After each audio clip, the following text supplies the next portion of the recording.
Welcome back, everyone, to another episode of the Irish Breakdown podcast brought to you by our friends over at FanDuel. Happy Tuesday.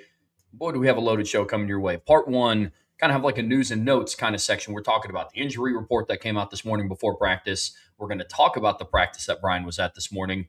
Then there was a special guest on Notre Dame's campus that has garnered a lot of attention from the Notre Dame fan base. We're going to dive into that as well in segment one. Segment two, a lot of fun. It was a much later night for me than normal. And Brian and I talked a lot last night as we were putting together our rankings of the top Trev 10 was offenses. pulling B Drisk hours last night, folks. Trev was pulling B Drisk hours. So I was like, how are you even awake right now? It's crazy. Yeah, man, we're pulling some late nights lately, but we're diving into, in part two of today's show, we rank the top 10 offenses in college football, which is a very, very interesting conversation, very difficult ranking. And then in part three, we're going to preview Notre Dame's 10th opponent of the regular season, the Boston College Eagles. And there's something we were going to do yesterday. Show ran long, a lot of great conversations. We pushed that to today. So we are previewing Boston College today, and they are in for a very interesting season. We'll leave it at that. Dive more into that when we get to old Billy O'Brien and the Boston College Eagles for part three. And then we are taking home today's show with a mailbag, daily mailbag geared towards the topics that we talked about today, talking about a lot. Top 10 offenses. We're talking Boston College, Notre Dame practice reports, injury reports. So get those questions in throughout the show. MB for mailbag, mailbox emoji. Prior to your submission, it lets us know to set it aside. Super Chat's bumped up to the top. But Brian, before we get to the mailbag, a lot to talk about. It starts with some breaking news for Notre Dame that they released before fall camp practice number 6 this morning. Offensive lineman Matty Augustine and cornerback Chaz Smith, both likely going to miss the remainder of fall camp due to an injury. Both of them require surgery, but the Notre Dame PR team who broke the news went on to say that they are expected sometime back during the season, which is also good news. But it's the first major injury report of fall camp outside of the first initial day when we got that initial injury update. And there's some things to take away. Yeah, it's an unfortunate injury, honestly, Trev, with Matty August. Look, all injuries are unfortunate. Also at practice day, Dallas Golden was not dressed out at practice today.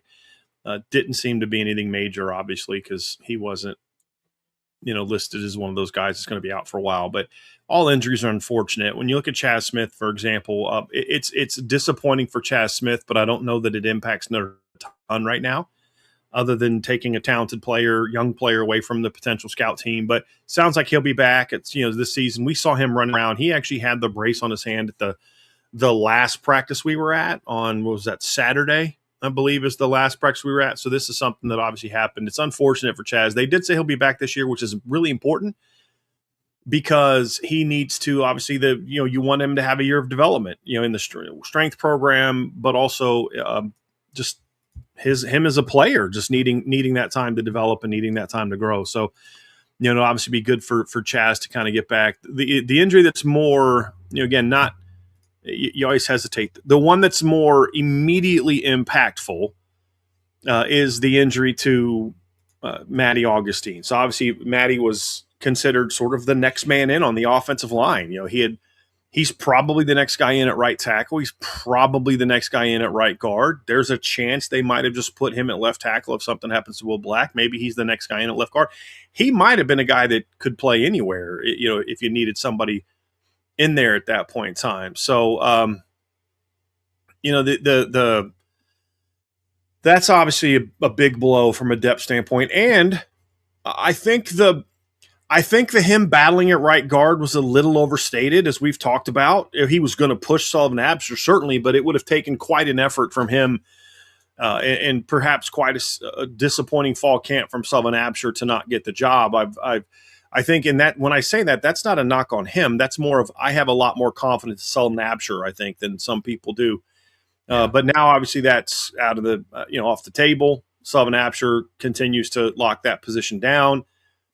And I don't know that I am concerned about it impacting Sullivan Absher at this point in time. Like, I don't think Sullivan Absher needed Matty Augustine's push to do what he needed to do as a player. You know what I mean? Like, I don't think, boy, he would have been average if it wasn't for Matty Augustine pushing him. So in that regard, it doesn't really impact it. But should something happen on the right side of your offensive line, obviously the guy that you thought going into fall camp was sort of your next man in, powerful run blocker, big kid, and really worked hard to kind of get himself in position to be successful. Now has a foot injury. And then just kind of specifically speaking about that foot injury, it is a situation where Notre Dame has said he'll return this season. Obviously, it's a good thing.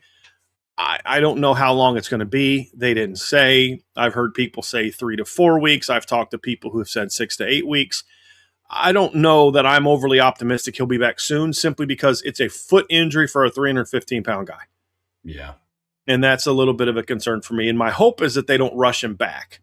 That would be the big thing. And so, I mean, again, with this type of injury, I don't think this is a what type of cleat he's wearing injury. This is usually with an offensive lineman, somebody got their foot stepped on by another big person while doing a violent act, trying to lift off or something like that. That's usually how that happens.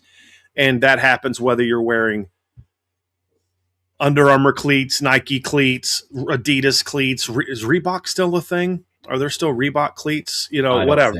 Whoever you're wearing, it's still those type of things. It's not something that I believe is related to footwear. I believe it's related to you getting your foot either stepped on or, something along those lines. So so I expect him to be out for a little bit. So what does that mean for Notre Dame? Obviously, you now got to get your depth chart at right guard and right tackle good to go. The good news is, one of the things we have already been reporting on in our experiences in fall camp so far is how good Owen Strebig has looked at right tackle. Yeah. So much so that the last practice we were at, which was, I believe, Saturday, Owen was getting all the right tackle reps with the twos, and Matty Augustine was getting all the right guard reps with the twos. And we've talked about this, Trev. We thought he had a really good jump in the spring. He was a guy that we talked about was making a jump in the spring. He had put on about 10 pounds this fall. Like, he was skinny when he showed up, and like tall and skinny when he showed up in Notre Dame. Now he looks more and more kind of like a Mike McGlinchey type guy at that same age, where he's put on a lot of good weight.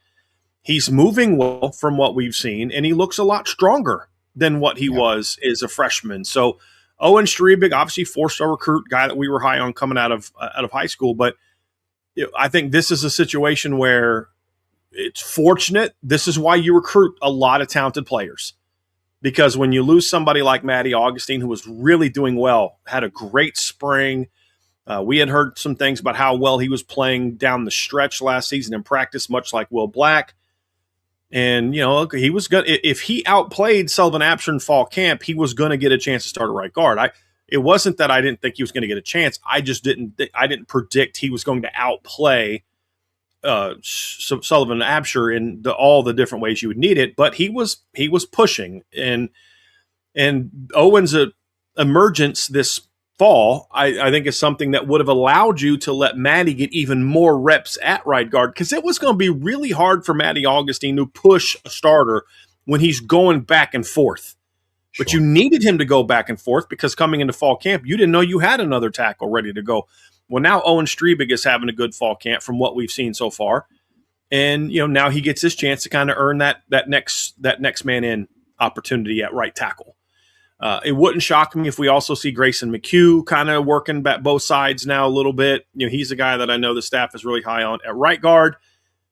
Look, there's a lot of options there with the right guard. Tyler Merrill, I think, is a guy that I've heard some good things about this fall camp so far. I expect to see one of the centers. If I had to guess, I would guess Sullivan Garvin bumps over to guard to help solidify the depth chart there, because even though Matty's the first one to get hurt during fall camp, you also don't have Peter Jones, who was injured, in the offseason, and he's not available right now. So you've got now two potential interior players down. I think Christopher Tarrick is obviously a guy that's working there. He's going to have to improve his conditioning, Trev. His feet have looked really heavy so far in fall camp. And that's obviously a bit of a concern for me. I would honestly, if Ashton Craig is able to come back soon, I think this fixes some of this, because I think you could easily move Cam Herron over to guard And I've said this before, Cam Herron looks way better at guard than he does at center. I don't think Much you more give up on comfortable. him at center. Yeah. Now, you don't give up on him at center because if you like his potential at center, you keep working with him on it, and maybe he figures it out. But if there's a need at guard, I'd have no problem moving Cam Herron over to guard and say, hey, look, you can be that guy at guard. I'm not moving Joe Otting because the problem of moving Joe Otting is that if Ashton Craig can't go, you're now in a situation where you've got some issues. I think Ashton Craig is still pushing to get back on time. You don't need to move Ashton Craig to guard. You don't need to move Joe Otting to guard. You have other options: Cam Herron, Sullivan Garvin, Tyler Merrill, Ben Nichols, Christopher Tarrick. There's plenty of talented options that you could move there, and I think they'll work on some of those. I think this next week will be about who looks the most comfortable there as they get back to it. But look, this is a great opportunity for the young freshmen to kind of show themselves to be, those players and kind of jump into the two deep and take advantage of him being out. So I would really keep my eye on Tyler Merrill, especially, and Sullivan Garvin, especially over these next few weeks to see if maybe one of them can push their way into the two deep at right guard. They absolutely have the talent to do it. It's one of the questions that we've had about this offensive line room. No questions around the level of talent in the room or the ceilings of the starting five. But we've talked about it. I mean, we've talked about it in shows. We talked about it in the IB preseason magazine that's on boards at irishbreakdown.com right now, of who joins Sullivan Absher, or who joins Matty Augustine and Joe Otting as kind of the next man in. Does Notre Dame really want to roll into a potential 15 to 16 game season where their next man in has to potentially be ready to go in at 4 different spots? Right. Or is somebody going to elevate and be like, hey, we can just keep Matty Augustine on the right side of the offensive line at right tackle or right guard, and then we have this other spot locked down. So be very interested, to your point, to see who kind of starts to emerge over the next week or so and what that starts to look like for him, for sure. Yeah, and look, that's part of coaching, right? Guys are going to go down, and now it's your job to get guys ready. The one thing that I will say is, look, there's plenty of things I criticize Joe Rudolph about, things that I'll praise him about, but being able to manage injuries on the offensive line is something he's proven he can do. Absolutely. I mean, that's something you got to give him credit for. That's absolutely, that's certainly an area where he's been good. So, and then when we went out there today, Trev, just to give a heads up, obviously the first team offensive line is what it's been every single practice we've been at so far. Left to right, Will Black, Anthony Knapp, Joe Otting. Because we've seen Ashton Craig, but it's only in the non-contact drills. Right guard is Sullivan Absher, and right tackle is Gerby Lambert. Today, with the twos, we saw Styles Prescott was a left tackle, Owen Strebig was at right guard. We saw Devin Houston and Christopher Tarrick at the other two guards, and then you had Cam Herron at center.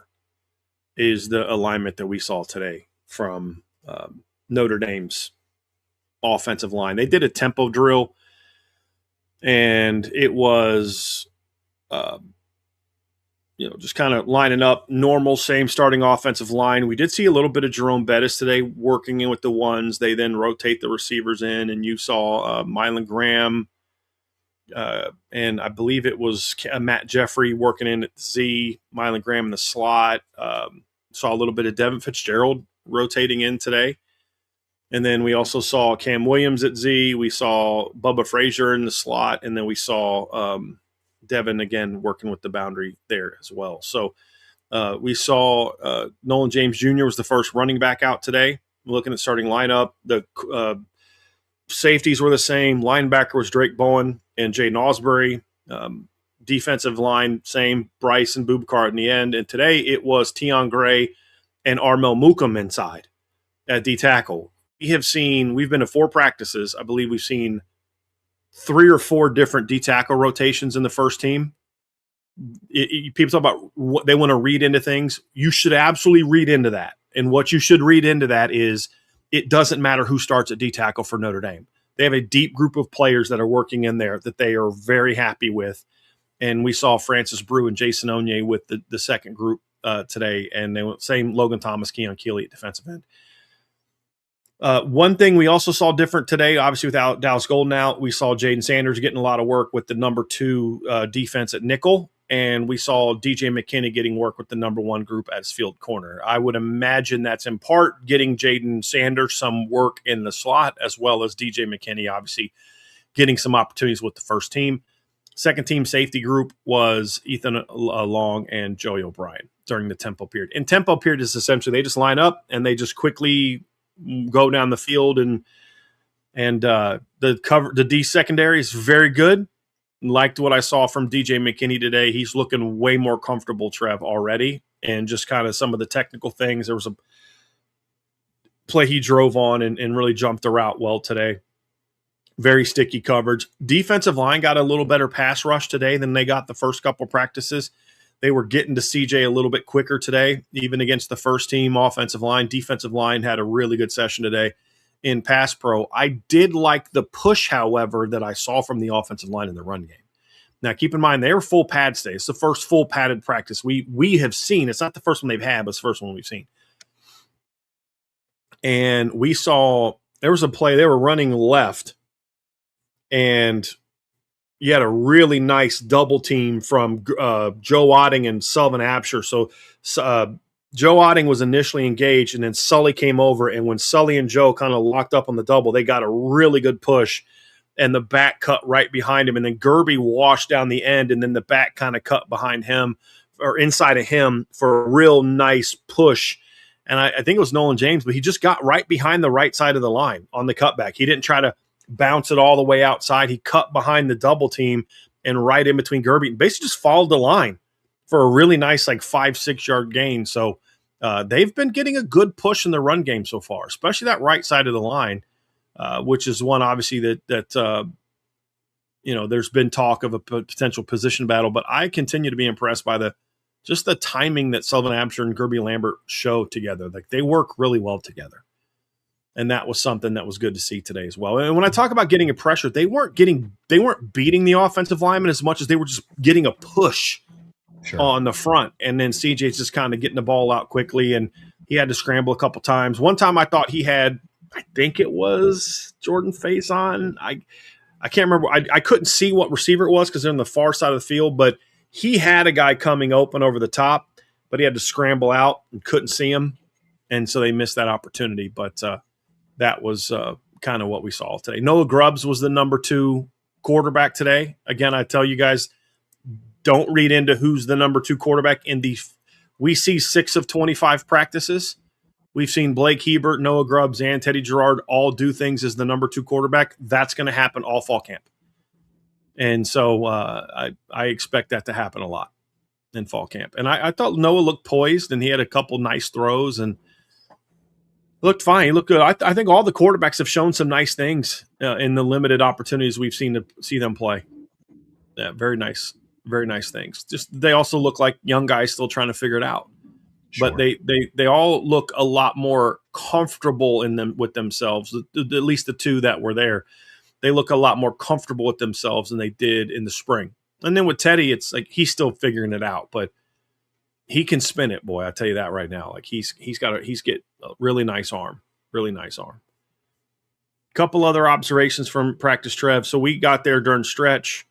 Then they go and they do special teams drills. We got to see a lot more from the defensive line again today. Again, I just continue to reiterate how much I enjoy watching Charlie Partridge coach. It is really fun to watch. And then after that, they did like a circuit drill, like a turnover circuit drill, where Partridge is here, Coach Jean-Marie is here, Coach Henry's down there, and then every position group goes to each coach to work on tackling drills, ball pursuit, turnover circuit, things like that. They're all working on that. So we didn't get to see a whole lot outside of that from them today. Offensively, it was all we saw was just the normal individual drills, receivers working on cones. This is probably the best I've seen Quincy Porter look moving around through drills.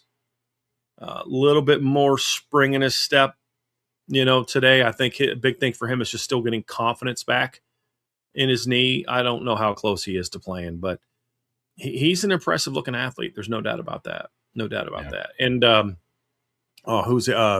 Seeing Elijah Burris moving around a little bit more. He's still a little bit limited, but he's moving around more, looking better. So it was good to see that group go through it today. We also got to watch kick returns today, and the kick returners we saw today, they were actually doing two-man returns, so like the back and then the up back. We saw Jordan Faison, Dylan Faison, Nolan James Jr., Braden Robinson, and Mylan Graham and Bubba Frazier were the guys that we saw today. And I got to say it again, even when they're just going 3/4 speed, and you can tell he's going 3/4 speed because they weren't working on like full speed. They were working on setting up the blocks and getting the returners to understand how to read and cut off the blocks, right? So it was a building block type of drill. So you're not worried about full speed. You're just worried about, hey, this is what we're doing. It's kind of like an install period. You know what I mean? Like you could tell it looked like this is the first time they were working on this particular thing, the way that Coach Sider was instructing them on it. And so they were going for it 3/4 speed and then working on like a specific cut and following the blockers that way. But even through 3/4 speed, Braden Robinson moves differently than everybody else. Like his explosiveness on just movement, normal 3/4 speed movement is different. Same thing with Bubba Frazier. But like I tell you what, Dylan Faison, this is the first chance I've ever seen Dylan Faison in person playing football, like beyond just some drills. He's got a little bit of juice too. He's really skinny.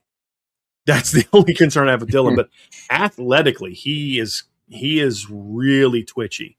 Really twitchy. Now you understand why he was a 5-star athlete in lacrosse. Sure. And then, Mylan Graham looks really good moving around too, but we've kind of seen Mylan. But those 3 freshmen, Trev, I'm telling you, they just move in a different gear. It was really nice to see that today. We had Keydron was the number 1 kind of up back kind of guy, lead blocking through there. So yeah, there's some talent back there in the return game. Yeah, give me a wall of Keydron Young followed closely behind Braden Robinson, and I think Marty Biagi's got something cooking as a kick return. That's for sure. That's all good news. Good to hear. I believe next practice that we get to go up and see Sunday. Sunday. Okay. All righty. Yeah. Well, hopefully the good news keeps pouring in. To round out this section, Brian, this segment of the show, obviously Notre Dame has garnered a lot of attention this offseason. They're one of the favorites on FanDuel to win the national title. They have a quarterback that's a Heisman Trophy final or a Heisman Trophy hopeful. Some of that attention bleeds into members of the national media making their rounds, and South Bend has been a premier spot that people have gone to so far this offseason. There's been a lot of talk around Stephen A. Smith coming and speaking with the Notre Dame football team, and there's a bunch of varying opinions on that matter. And to round out this segment, wanted to hear your thoughts on that whole piece. So obviously, there's a lot of people upset that Stephen A. Smith spoke to the team, and some of it is, he's had some disparaging things to say about Notre Dame in the past. Some people don't like him, and I get all that. But Stephen A. Smith was not on campus today to talk to the Notre Dame football players about his opinion of the Notre Dame football program. He was not on campus yesterday, I should say, to talk about the Notre Dame players, and talk football with them. He was not there to, have what was the show he used to be on? With the loudmouth guy, Skip Bayless. What was the name of the show they used to be on? Wasn't Undisputed, right? That was that Shan. I thought, yeah. Anyway, but look, I get it. I don't. Stephen Schmidt to say Smith is not my cup of tea when it comes to how I like to, deal with sports or take in sports, right? But here's the reality of it. He was brought in to speak and share wisdom with the football players in ways that have nothing to do with his opinion of Dwayne Haskins' mobility or his takes on football or whatever else. It's completely irrelevant. I looked it up before the show. Stephen A. Smith is worth $85 to $90 million. He is making over $30 million a year right now from ESPN and his podcast. And why is that?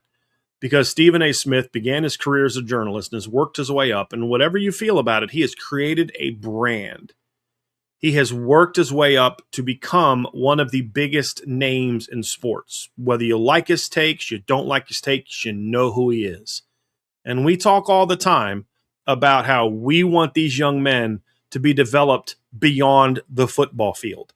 And you had a man come in who's one of the biggest names in sports, who has built himself up from being like a walk-on at like a D2 basketball team, covering the Sixers, and now all of a sudden he's one of the biggest names in sports.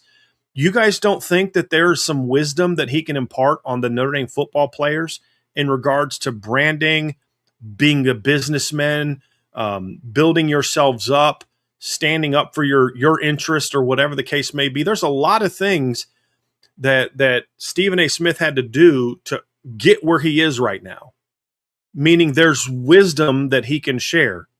I don't agree with Stephen A. Smith on a lot of things, whether it's sports takes, political takes, all those type of things, but I can still look at the man and say, I respect what you've done. It's not how I would do it. It's not my cup of tea, but I respect that what you've done. And I think you can impart some wisdom on my young men who, not too far down in the road, are going to need to figure out what they want to do with their lives once football's over with. And this is someone amongst many different types of people that come that can impart some wisdom, because you don't think there's some Notre Dame players that aren't going to want to get into this business when their careers are over? You don't think there's some value to the idea of branding, of negotiating business, of just, you can do it, guys. Look where I came from. Who knows about guys' backgrounds and that people say things all the time, but this is a guy from the Bronx. From what I understand, didn't come from a wealthy family, or he worked his way up. You don't think there's young men in that room that can relate to that and find encouragement, like, hey, I can go do this too. And here's some wisdom that this guy gave me on his journey. And I can take a small piece of what he said, and I can take a small piece of what this other speaker said, and I can take a small piece of what this other person said. And this is good for players. And we as fans need to remove our emotional feelings about him as his takes or whatever else and say, this is beyond that. This is about the Notre Dame football staff constantly bringing in successful people to share their stories and their wisdoms. And if these players were smart, and if we were smart as fans, we'd understand, you don't just say, well, Stephen A. said this, so I'm going to do this. But you take wisdom, you take bits of wisdom from all these different people, and you apply it to the things that you want to do in life. And I think there's no harm in that. And I think I fully support Notre Dame doing that, despite the fact I don't disagree with a lot of you in your takes of him as an analyst or have strong opinions on what he has said about Notre Dame in the past. But that's not what this is about. And we kind of got to be able to move past that. And this isn't some secret move from Marcus Freeman to get in good with ESPN or whatever else. This is an opportunity to have someone who's been very successful in life share their experience and their positive words with your young men who can gather some things from that. And be honest with you, his takes in life, his takes in sports have nothing to do with that. His success as a man and in the sports world is something where we can learn things from that, and still think he has terrible football takes, or he doesn't like Notre Dame, or he doesn't this, or he doesn't that. That's okay. But at the end of the day, this is good for these young men. And ultimately, that's what it's about. We can't say we want these young people to be developed, but only from people who have opinions we agree with on everything that they say. I don't think that's a healthy way to do it, and I hope that our young people are being taught beyond just, you have to agree with everything someone says or does, or you can get no value from them. That's not a good way to go about it. Not a good way to go about it. Agreed. Have to be able to separate the two. I mean, one of the things that Marcus Freeman preaches is football comes to an end at some point. Your athletic career comes to an end at some point. So last I checked, there's no 70-year-old playing professional sports. There's no 50-year-old out there playing professional sports. Maybe there is somewhere, but not to my knowledge, there isn't. Yeah. For Stephen A. Smith, his end came sooner. Like you said, he was a walk-on at like a D2 school, and then he had to find a different path, but he was still able to remain passionate about sports. I think he was a good person to come in and talk to the team. So, and somebody said, you can't find someone else to do that. Guys, they are. This isn't like the only person to come speak to the team is Stephen A. Smith. I believe they have someone speak to the team almost daily. They have Notre Dame players. They have other business people. The gentleman, Mr. Shields, I'm not sure what his first name is, but the gentleman who was the biggest donor to get his name on the new building, He recently spoke to the team. You've had former players speak to the team. You've had a lot of people come speak to the team. This is just one in a line of people, successful people that are speaking to the players. And whether or not you like his opinions or not is irrelevant. And if you don't like the fact that he's called Notre Dame irrelevant in the past, okay, I don't like that. I think it was an ignorant comment. We hammered him for that comment. Do you think he thinks that now? That he's been on campus? That he's seen this program? That he's seen these athletes? That he's seen the Shields facility? That he's seen this campus? Do you really think he thinks that now? And you don't think one of the two biggest names and the biggest platforms in all of sports are now both going to start praising Notre Dame? Pat McAfee's always shown love to Notre Dame, from what I've seen. I don't watch him that much, but clips people send me. And now if Stephen A. Smith comes away with a different opinion, you don't think there's a benefit for Notre Dame in this as well? Of course there is. Of course there is. But at the end of the day, I don't think that's what this was about. This is about yet another very successful person who can share wisdom with your football team. And hopefully these young men learn how to be discerning. That doesn't apply to me. That does apply to me. That's a little nugget I can take out of this. And if these young men can just take one nugget from each of the speakers that speak to them, then they're going to be better off. And it's going to be a different nugget per person and per young man. But I think it's very short-sighted and a bit emotional as fans, which is okay. We're fans. Of course we're going to be more passionate about this. And that's okay. I have no problem with people that don't like this.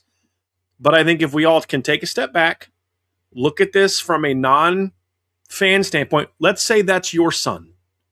Let's say that's your son sitting in the third row as a scholarship athlete at Notre Dame, and I want my son to get all the benefits of being at Notre Dame, getting in contact with as many successful people as possible that can talk to him about overcoming adversity, being diligent, being okay being told no, and all those different things. And here's some lessons that I applied. I want that for my son, even if I don't necessarily care for the opinions of the speaker, because that's not what he's not there to discuss why he thinks Notre Dame is an irrelevant program. And that's what I would say to people is like, I think this is good for the players. And at the end of the day, that's what matters. I know some of you are just going to completely ignore what I'm saying. I can see it in the chat. That's okay. At the end of the day, it's not about you and it's not about me. It's about the Notre Dame football players. And I think there's no harm to the Notre Dame football players to have Stephen A. Smith speak to them and share how he's become a multimillionaire in the sports world, which is something that a lot of these young men would want to do. So that's my opinion on it. No matter what I feel about Stephen A. Smith's football takes or his style and all those other kind of things, I don't like them. You know what? There's people that don't like how I do my show. That's okay. He did it his way, and he's been successful with it. And I think he can share some things with these young men. And then they can go out and kick butt and practice. And then today another speaker comes. And then tomorrow another speaker comes. And that's how it's going to be. Brian, it is time to dive into our top 10 offenses in college football here on the Irish Breakdown podcast, brought to you by our friends over at FanDuel.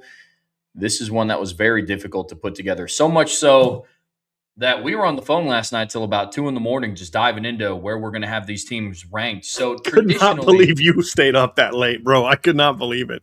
Yeah, that's normal for me, but I couldn't believe Trev was up that late.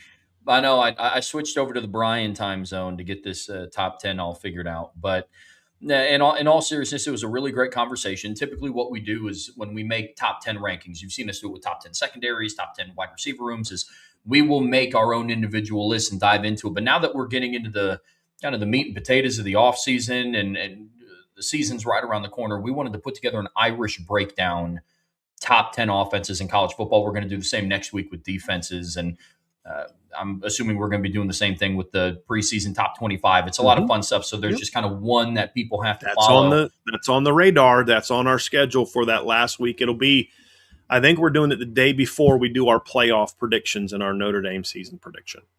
Love that. Well, it's going to be so much fun. And I mean, if this was any inclination, it's also going to be a very difficult ranking to put together. And so we just have one Irish breakdown list that we're going to be talking about. We're going to rank our top 10. We'll go from 10 to 6, then 5 to 1 like we normally do, give some superlatives. But before we dive into it, Brian, I can't emphasize enough how challenging this was to put together and get the rankings in, like who is in what spot and who does where and who goes where. It was a lot of fun to put together, man. Well, the challenge is the challenge, Trevor, is there's what we found with this is like when we go into individual position groups, there are position groups that really don't have a lot of question marks, right? Like Notre Dame's secondary doesn't have a lot of question marks. Notre Dame's linebackers don't have a lot of question marks. So when we're evaluating them as units, then okay, there's no question marks. We can talk about, Ohio State does, has some question marks here, but if we're talking about them as a whole, there may be some question marks. But when we isolate this one position that's got all their dudes coming back, then okay, that's not a question mark. We can talk about Miami as a receiving core. Hey, no question marks. Miami's an offensive line, question marks. So depending on the topic you're going to have, you're not going to have as many question marks. But when you get into a more holistic discussion, like an offense as a whole, a defense as a whole, there's a lot more areas where there are questions and there are projections and there are things, well, I think this and I think that. And you can say, well, look, you look at last year's top offenses and the top 10 efficiency offenses or the top 10 scoring offense. Say, well, that's your top 10 offenses. Well, no, some people lost guys. Some people had guys transfer out. Some people had guys transfer in. Some guys went to the NFL. Some guys are hurt. And it makes it challenging. And then you have to dive into, okay, it's not just about stats because stats can be misleading. And otherwise we need to have like Oklahoma State number 1 and then Notre Dame number 2 and then Indiana number 3 and then USC number 4. And it's not about stats. When you look at it, here's what it comes down to. It's number 1, looking at the talent across the board, evaluating the strength of these units across the board, meaning every position group and as a whole. It's about looking at how they produce in the bigger games against ranked teams and all those type of things. It's about it is about to a degree about their statistics, and then it's projecting where they'll be in this season. So it's not about what they've done in the past only, although that's a part of it, because you need to have, like, for example, Texas. We're going to have some things to say about Texas. We're projecting them as a high offense, but have they put an elite offense on the field since Steve Sarkisian's been there? No, they haven't. And so that's going to be kind of part of the conversation when looking at the offenses. It was not easy. And another reason it wasn't easy is because there's a lot of potentially really good offenses out there. There's some really good offenses that we don't have in our ranking, in our top 10. And we couldn't just get 10. We have a tie for number 10. So what we did this time is we're not going to do, here's Trevor's, here's mine. Here's Trevor's, here's mine. We put our list together because what normally we have pretty much the same list. And then there's like a little bit of difference. And that was the case here. We had 9 of the same teams in about the same order. And then we had 2 at the end and we just couldn't decide which one to drop. So we just went tie at 10. And so that's what we're going to do, Trev. And so this is projecting what they will be through the season, not a ranking of like the preseason top 25 is basically, this is what we think it should be. The ranking should be on day 1 of the season. It is not a prediction of what will happen. That's why we're doing a preseason top 25 and a playoff ranking, which won't look like our preseason top 25. Because preseason top 25 to me relies a lot more on what was than what is. And then the season plays out and you should quickly dismiss what your preseason thoughts were by week 3 or 4 at the latest, is how I think it should be. So this is a more of a prediction of what we think it will look like throughout the course of the season. And so it's going to be a fun show. People are going to disagree. Here's all we ask. If you're going to disagree, make an argument. Yeah. Make a case. Don't just be like, this is BS. My favorite team's not here. Or I don't like that team. Or I think this quarterback's a bum. Give me something more than that because we like the discussion. Just make a good football discussion. That's all that we ask.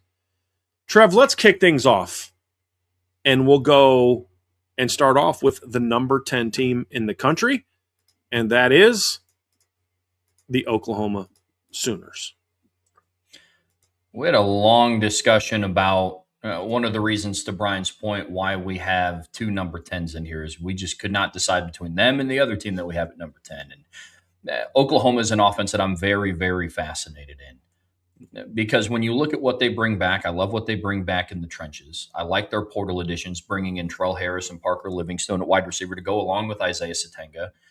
Then obviously you return John Mateer, and one of the better running back rooms in the SEC was Xavier Robinson and Torrey Blaylock. You also brought in Lloyd Avant from the transfer portal as well. This is an offense that I firmly believe is going to be in the top half of the SEC. But the reason why they're at 10 is where in the top half of the SEC. And unfortunately, now that conferences have a billion teams in them, that's kind of like not Yeah. really that big of an accomplishment. But I do believe that they are going to be in the top half of the SEC. It just depends on where, because there are some things that I want to see work out with them. Is there another level that John Mateer can get to? Can he return back to his early 2025 form? Is that transfer portal wide receiver room going to be able to gel, led by Isaiah Satanga? All of those things are on the table, but I like a lot of the continuity that they bring back. And so Oklahoma is one of the teams to keep an eye on for sure. Oklahoma is interesting, Trev, because when you look at them, they're not a team that in any way, based solely on last year, really deserves to be in the top 10. They don't. I mean, you look at where they kind of ranked last year nationally in a lot of categories. It wasn't great. Oklahoma last year ranked 79th in scoring offense at 26.2 points per game. They ranked last year 92nd in total offense last year. You look at kind of what they did, yards per play, 5.3 yards, 3.2 yards, ranked 97th in college football. So you're like, how in the world are you guys ranking that team higher? And there's a lot of reasons why. And I think that was kind of part of the struggle that we had with Oklahoma. But you look at it and say, look what they did the first 3 games before John Mateer got hurt. 495 yards against Illinois State. Okay, it's Illinois State. But then 408 yards on Michigan, 5.5 yards per play, 6.5 yards on Temple, and 515 yards. And that's, I believe, the game he got hurt.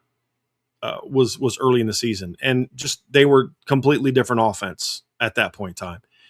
I also think when I look at this Oklahoma team, one of the struggles that they had last year is they had a very young offensive line. They had a true freshman at left tackle. It took them a while to get going. They went and added Amarian Harris out of the portal, who's a good football player. I think they upgraded at receiver, honestly. I mean, they had some good players there last year, Trev. But the best receiver they had, Isaiah Satang, is back. Deion Burks was a solid player. I don't think he's as good as Trell Harris. Keontez Lewis was a nice player. I don't think he's as good as Parker Livingston. I think this is a better receiving core than what they had last season. I really do. And, they got a kid from the portal in Rocky Beers from Colorado State who's a talented football player. That's, I think, going to be a good player for them. Hayden Hansen is another guy that they have who's a solid tight end, more of a blocker, chain mover type of guy than he is a pass catcher. Rocky Beers is more of a pass catcher. I like their room there. And then, like you said, they're coming back. But it's Mateer's health. It's the players going into year 2 of the system. I think they're better at receiver. They bring all their running backs back, and I think their offensive line with Coach Bedenbaugh is going to be a lot better this year with so many guys back. And so I think all those reasons are why I think Oklahoma is going to really take off this year and be a lot better on offense than they were a year ago. We've seen teams like this with a transfer quarterback. I think you think of LSU in 18 looked not much different than what Oklahoma looked like last year, but then everybody came back. And the next year they went kind of crazy. They're not going to do that. But I think they're poised to make a big jump, very big jump. And I think having John Mateer have another year of getting some experience under his belt in the Power 4 level is going to help him as well. Yeah, absolutely. I'm very curious to see what he does this season. John Mateer is a quarterback that I definitely have my eye on, as is the starting quarterback of our other number 10 team, the Ole Miss Rebels. They were a very interesting team to dive into, Brian, because I like some of the pieces that they bring back. Obviously, Trinidad Chambliss comes back, Juwan Lacey comes back, Luke Haas, the tight end, comes back. Get some pieces along the offensive line. Deuce Alexander comes back, and then you pick up Darryl Gill and Jonte Cook out of the transfer portal. I've spent a lot of time this offseason talking about, hey, Steve Angeli might be able to make some splashes at Oregon, but some of his key pieces from last season are gone. Well, Jonte Cook and Darryl Gill were 2 key pieces to that. They're all gone to Ole Miss. Yes. Right. So they're a very interesting team, but we're also evaluating everything from top to bottom. We're not just looking at whose players come back and who has the most talent, and that's the ranking. Coaching is also a big piece of this. And I know that there's a contention of people out there that are like, hey, look, I know they didn't have Lane Kiffin last year, but look what they still did in the playoffs without Lane Kiffin. Sure, Charlie Weiss Jr. was still there. Same offensive system, uh, essentially a quasi same play caller of what you had in the regular season because Charlie Weiss Jr. has been with Lane Kiffin at, I believe, every stop since Florida Atlantic. So there Yeah, was a I lot believe of so. continuity there for them. This year, they enter with a new offensive coordinator. You lose some key pieces from your receiving core, so that's kind of why, for me, it was hard to put Ole Miss higher on this list. But because of some of the talent that's coming back, with Trinidad Chambliss coming back, I think as of today, they deserve a spot in the top 10. Agree. Agree. The number 9 team on our schedule, Trevor, is the SMU Mustangs. You guys know we've been very high on SMU all year. They have all the ingredients to be a really good football team, in our opinion. You've got a veteran quarterback coming back, one of the most experienced quarterbacks in all of college football, in Kevin Jennings, dealing with sounds like a little bit of a hand issue right now. He's been out a couple days. Doesn't sound like it's anything serious or permanent. They went out in the portal, got a very physical running back out of the portal in Kendrick Raphael, a big physical back, experienced, rushed for almost 1,000 yards last year, had over 1,100 yards of offense. He's obviously a guy that they kind of had a problem with. They had a problem stopping. There's always that Yeah. adage of like, you can't stop a guy, so like let's add him to our football team. Sometimes that can be dangerous because Charlie Weiss had problems, going after John Tenuta, so he decided to hire him, and that turned out to be a really terrible idea. But when you look at, obviously, with what SMU is trying to do, they want their run game to be a downhill run game. And Kendrick Raphael is a kid who's a downhill running back. And he ran for 111 yards on 33 carries against them last year and just controlled the clock against them last year. So, this is a good back that fits the system well. He'll be playing behind a better offensive line. We really like this offensive line with P.J. Williams and Addison Nichols and Joshua Bates coming back. They got some really good portal pickups. So, and then I love their skill players. This is a group of guys that can really play. And you guys all know that I'm super high on Jalen Cooper as a sophomore, being a bit of a national breakout for me. They also have Ymir Knight coming back. They got a really talented transfer from East Carolina coming in. They've got good depth there. They brought in 3 really good transfer tight ends, and Rhett Lashley's been able to put really good offenses on the field, Trev. And I think how they finished last year also was good for me. You look at kind of down the stretch, their offense was starting to click and starting to really look like it did the year before. And I think that's something that I was impressed with as well. They didn't lose to California in the last game of the year because their offense struggled. So I really like this football team. I like Rhett Lashley's offensive coach, and I think SMU is going to be a really good football team this year on offense. Their defense is a little bit more of a question for me, but yeah, that's why I like. Definitely with you on SMU. I'm there completely. Number 8 team on our ranking is the Tennessee Volunteers, and this was a very interesting team to dive into because if basically the common consensus that Brian and I got to yesterday was if their quarterback situation was figured out, they would not be in our 6 to 10. They'd probably They're be top somewhere in 5. our top 5. Yeah, Yes. 100%. When you look back at, bringing back, Braylon Staley, Rodarius Jackson, Mike Matthews in your receiving core, Deshaun Bishop comes back. You bring back what? 3 or 4 starters on the offensive line, and then one of the players that you brought in the transfer portal, Ori Williams, also has starting experience as well. It's just, what are you going to get from that quarterback position? Is it going to be George McIntyre? Is it going to be Faison Brandon, which is still an interesting name to get used to saying? I completely get it backwards every time. I'm like, why do they keep putting his last name first? I've never heard the name Faison for a first name, but then when his last name is Brandon, and I've heard people with the last name Brandon. If you remember, Terrell Brandon played in the NBA for a while, but like it just doesn't sound right. Yeah. So if we get it wrong, we'll call him Brandon Faison. Forgive us. Agreed. Either way, whatever his first or last name is, he's really talented.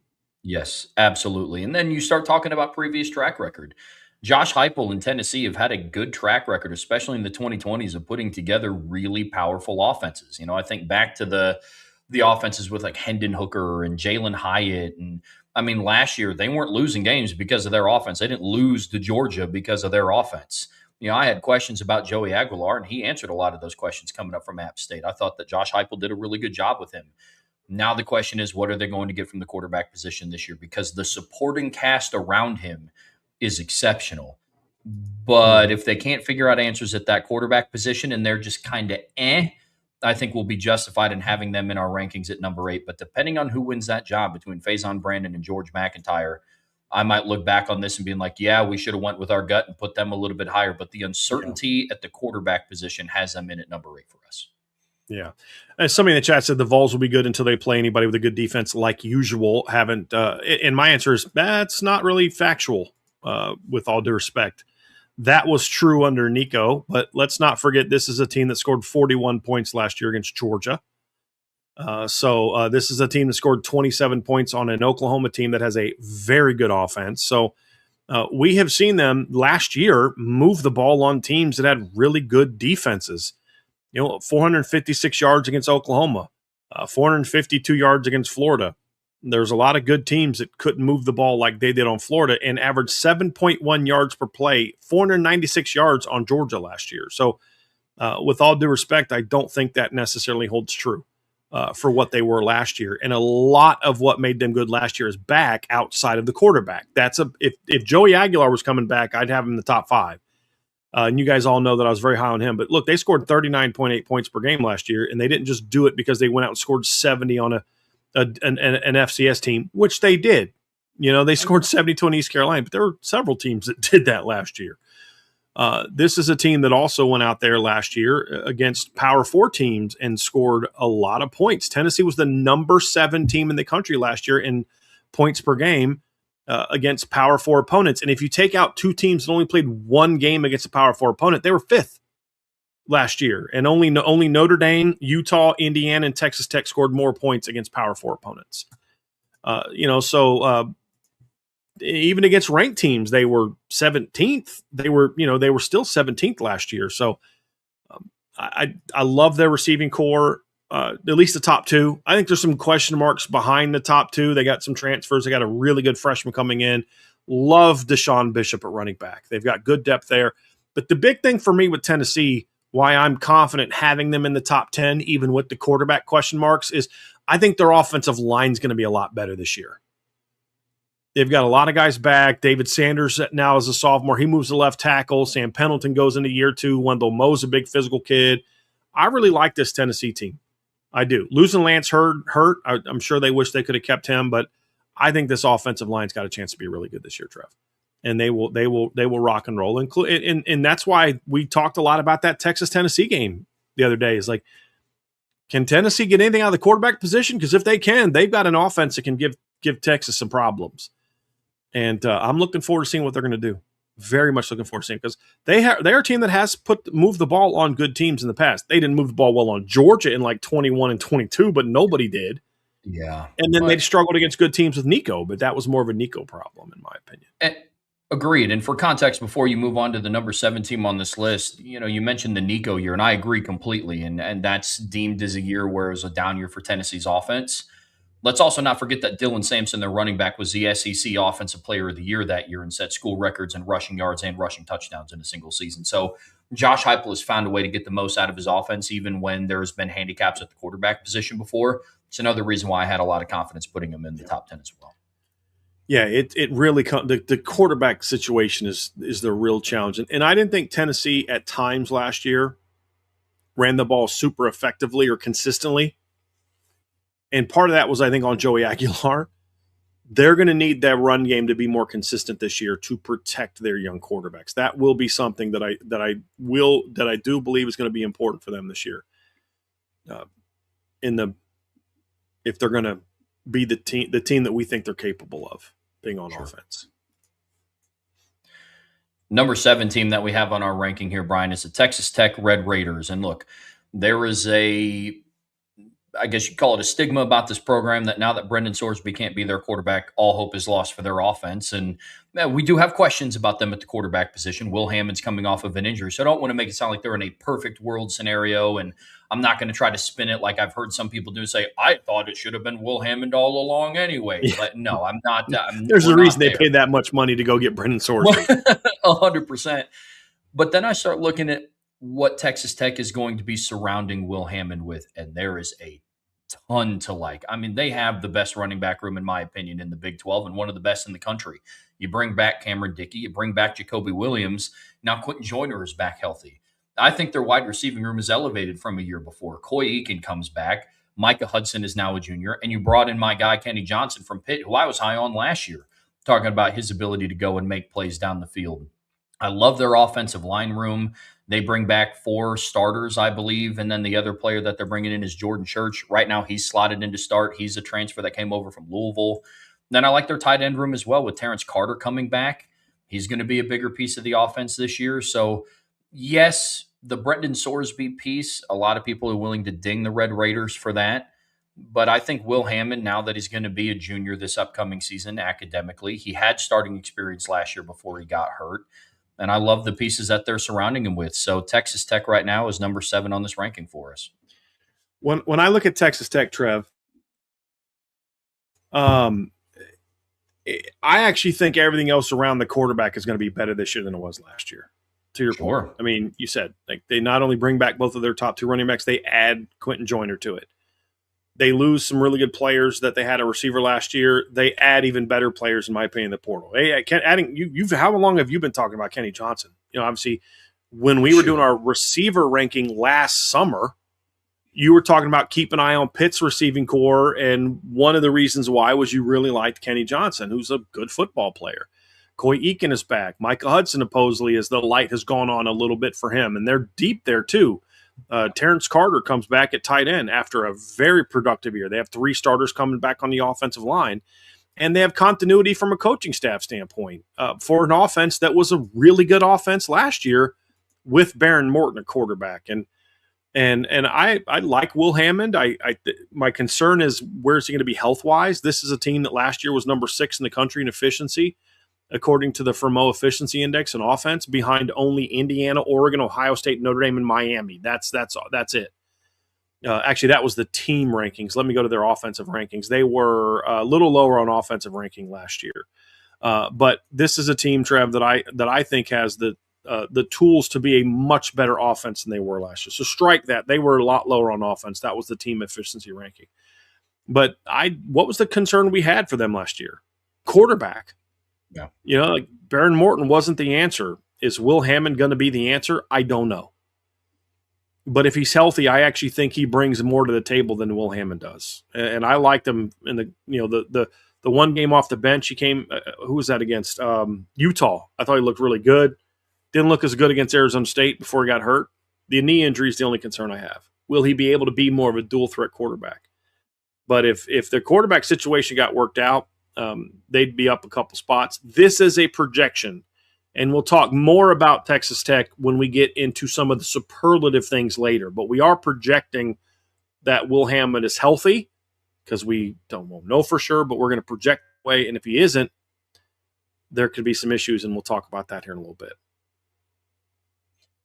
Let's get into our number 6 team here, Brian, the Ohio State Buckeyes, sitting right outside of our top 5. 1 through 6 is where we really started having a lot of conversation last night. Spoiler alert, we didn't spend a whole lot of time on SMU in our 2-hour-long phone call into the, I guess, wee hours of the night for me and into prime time for Mr. Brian Driscoll. But in all seriousness, Ohio State was a very interesting team to dive into because there's a lot of moving pieces. You know, there's a large contingency of college football fans who are like, they got Julian saying Jeremiah Smith, chalk him up. It's the best offense in college football. It's like, okay, well, let's dive a little bit deeper. We like what they bring back on the offensive line. You're bringing back Luke Montgomery, Carson Hinsman, Austin Saraveld's now on the inside. You bring back running back Bo Jackson. And then obviously Jeremiah Smith, Brandon Inniss are back, and Chris Henry is stepping into kind of the Carnell Tate role within the offense. Mm-hmm. You were able to bring in some talented players in the portal. But one of the reasons for me that kept them out of the top 5 is because there's a lot of moving pieces on the coaching staff. Brian Hartline is now gone. I didn't like him as the offensive coordinator, but we know about his developmental skills for wide receivers. They're going to be relying on some young wide receivers this year, Chris Henry in particular. And I just could not tell you what the Arthur Smith offense is going to be. Sure. I don't know what it's going to look like. I don't know how much Ryan Day is going to have his hand on the offense. I don't know if he's fully turning the keys over to Arthur Smith. So there's a lot of those ingredients. But when you're sitting outside of the top 6 or top 5 at number 6, we still think you're going to be a very good offense this year. And a lot better than we were last year. Oh, yeah. I mean, they were not a great offense last year. And Ohio State fans kept telling us, no, they're just doing that because they're just, they're getting ready for the playoff and they're playing ball control, blah, blah, blah. But once the playoff comes, they're going to be blah, blah. And then what happened when the postseason came? They scored 10 points in the Big Ten title game and 14 points in the playoff. You can't just coast for 3 months and then turn it on when you play the best teams on your schedule. But at the same time, that guy's not there anymore. And look, I'm not the biggest Arthur Smith fan in the planet, but he can't be worse than what they had last year. They still had the number 8 offense in the country from an efficiency standpoint, and they were very young. Mm-hmm. And this is what I don't think enough fans that are just assuming. Why are we just assuming that Julian Sayin is what he's going to be? We would be upset if somebody made that assumption about C.J. Carr. He was a redshirt freshman that never played a meaningful down of football before. Jeremiah Smith was still only a sophomore. Bo Jackson was a true freshman last year and rushed for 1,000 yards as a true freshman last year, 6.1 yards per carry. And I look at this team and I'm like, look, there's talent there to work with. Here's a concern I have and a reason why I'm actually a little higher on Ohio State maybe than some especially some Notre Dame fans are and what some national people are and why I'm not as down on Ohio State as some people may be, but also why I'm not as high on them as some people may be.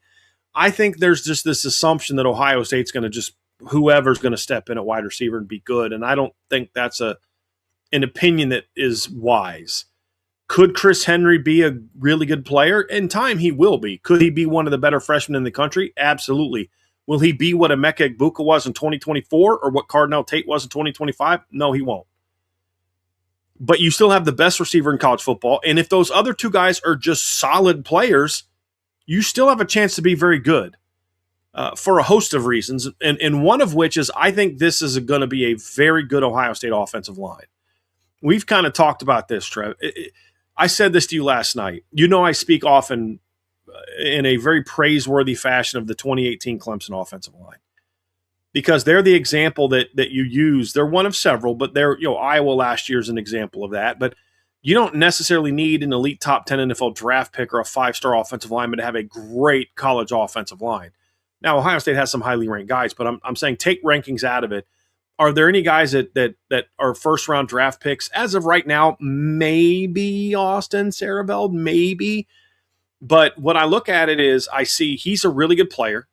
Moving him inside to guard, this is what, Trev, you and I said last night. If they end up doing that, and I haven't checked this week to see if that's definitely the plan, moving him from tackle to guard is the same exact thing that we've talked about for Anthony Knapp. He goes from being a good tackle to a potentially elite interior player. I think that helps. Getting Carson Hensman back helps. What was the kid's name? It was Toshoba is like the guard that left. That's an upgrade. Tegra Shabola. Yeah, Tegra Shabola. That's an upgrade. Him going to Kentucky is sort of like it's one of those things where with Emil Wagner at Notre Dame, you can come back, but we're not going to pay you what you think you're going to pay, and you're going to have to fight to hold on to your job. Sure. And so that interior, if they can stay healthy, of Carson Hensman at center, flanked by Luke Montgomery and Austin Sarabeld, is going to be very good this season, in my opinion. And I think they're going to be a better tackle this year than they were last year. And I think that was a big problem for them. Philip Daniels needs to step up. I think Ian Moore's a guy that is going to have a bit of a breakout year. They're sort of that offensive line where we've seen it in the past where when they're younger and it's kind of their first full year together, there's growing pains. But then you go into year 2, and now they've played together for a whole year. They're all older. They're in a system that's going to play to their strengths more, which is run blocking. And I think their offensive line is going to be real solid this season. And I think Julian Sayin is going to be a year better. And I just think this is going to be a really good offense this year. Is this going to be a vintage Ohio State offense from 18, 19, 20, 21? No, it won't be. But I think this is going to be a really good offense. I think my opinion is there's separation from the top 6 to the bottom 5. There's some separation there of what we are right now. The only thing I'll say about Ohio State is because of the question marks I have about the receiver experience and depth and the offensive coordinator questions, this is kind of my ceiling for Ohio State right now. I don't know that this is an offense that I'm expecting to like jump way up this year, because our ranking of number 6 includes the jump that we're thinking they're going to make this season. If it's going to happen, it's because Chris Henry is Jeremiah Smith, or not, that's not fair, is like a lot of the other receivers were as freshmen. Or it's like, he's a dude right now. Maybe he will be. But those are some of the question marks I have. But this is still going to be a very good offense. Very good offense. Yeah, absolutely. Let's jump into the top 5 here, Brian, and talk about our number 5 team, the Texas Longhorns. And this was Texas in general is just a very interesting team to dive into. If you just look at them on paper without any context and you just look at the talent that they have, you could argue they could be in the top 3. But I think the most difficult thing about Texas is when you start factoring in, to the point that you brought in at the start of the show, when was the last time that Steve Sarkisian put together an elite level offense, a top 3 level offense with players like, as a head coach? Yes, as a head coach, with players like Quinn Ewers and Jaden Blue and Quintravian Wisner and Matthew Golden and players like that. When's the last time that he's put together that offense as a head coach? And the answer is he hasn't. But then you also look at them on paper and say, goodness gracious, you go out and Arch Manning comes back. You bring in Cam Coleman from Auburn. Ryan Wingo and Emmett Mosley come back. Trevor Gooseby comes back. Brandon Baker comes back. Connor Robertson comes back now. You know, your running back room. Hollywood Smothers, I'm not on as high as on him as others are. Brian, I know we share that thought about Hollywood Smothers, but I love the pickup of Raleek Brown. He's a nice player, but he's not what some people made him out to be. Yeah. Agreed. And so when you look at Texas, we have them cracking the top 5. It's a very interesting debate with them, though, because this is, again, it's more projection of based on the level of talent.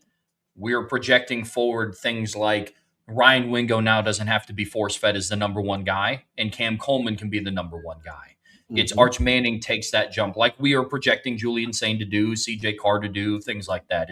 We're projecting Raleek Brown and being Arch the running back started to do late last year. Yes. And so it's pieces like that we're projecting forward, but number 5 on this ranking is the Texas Longhorns. Yeah, when you look at Texas, they get a lot of hype. And in some ways it annoys me.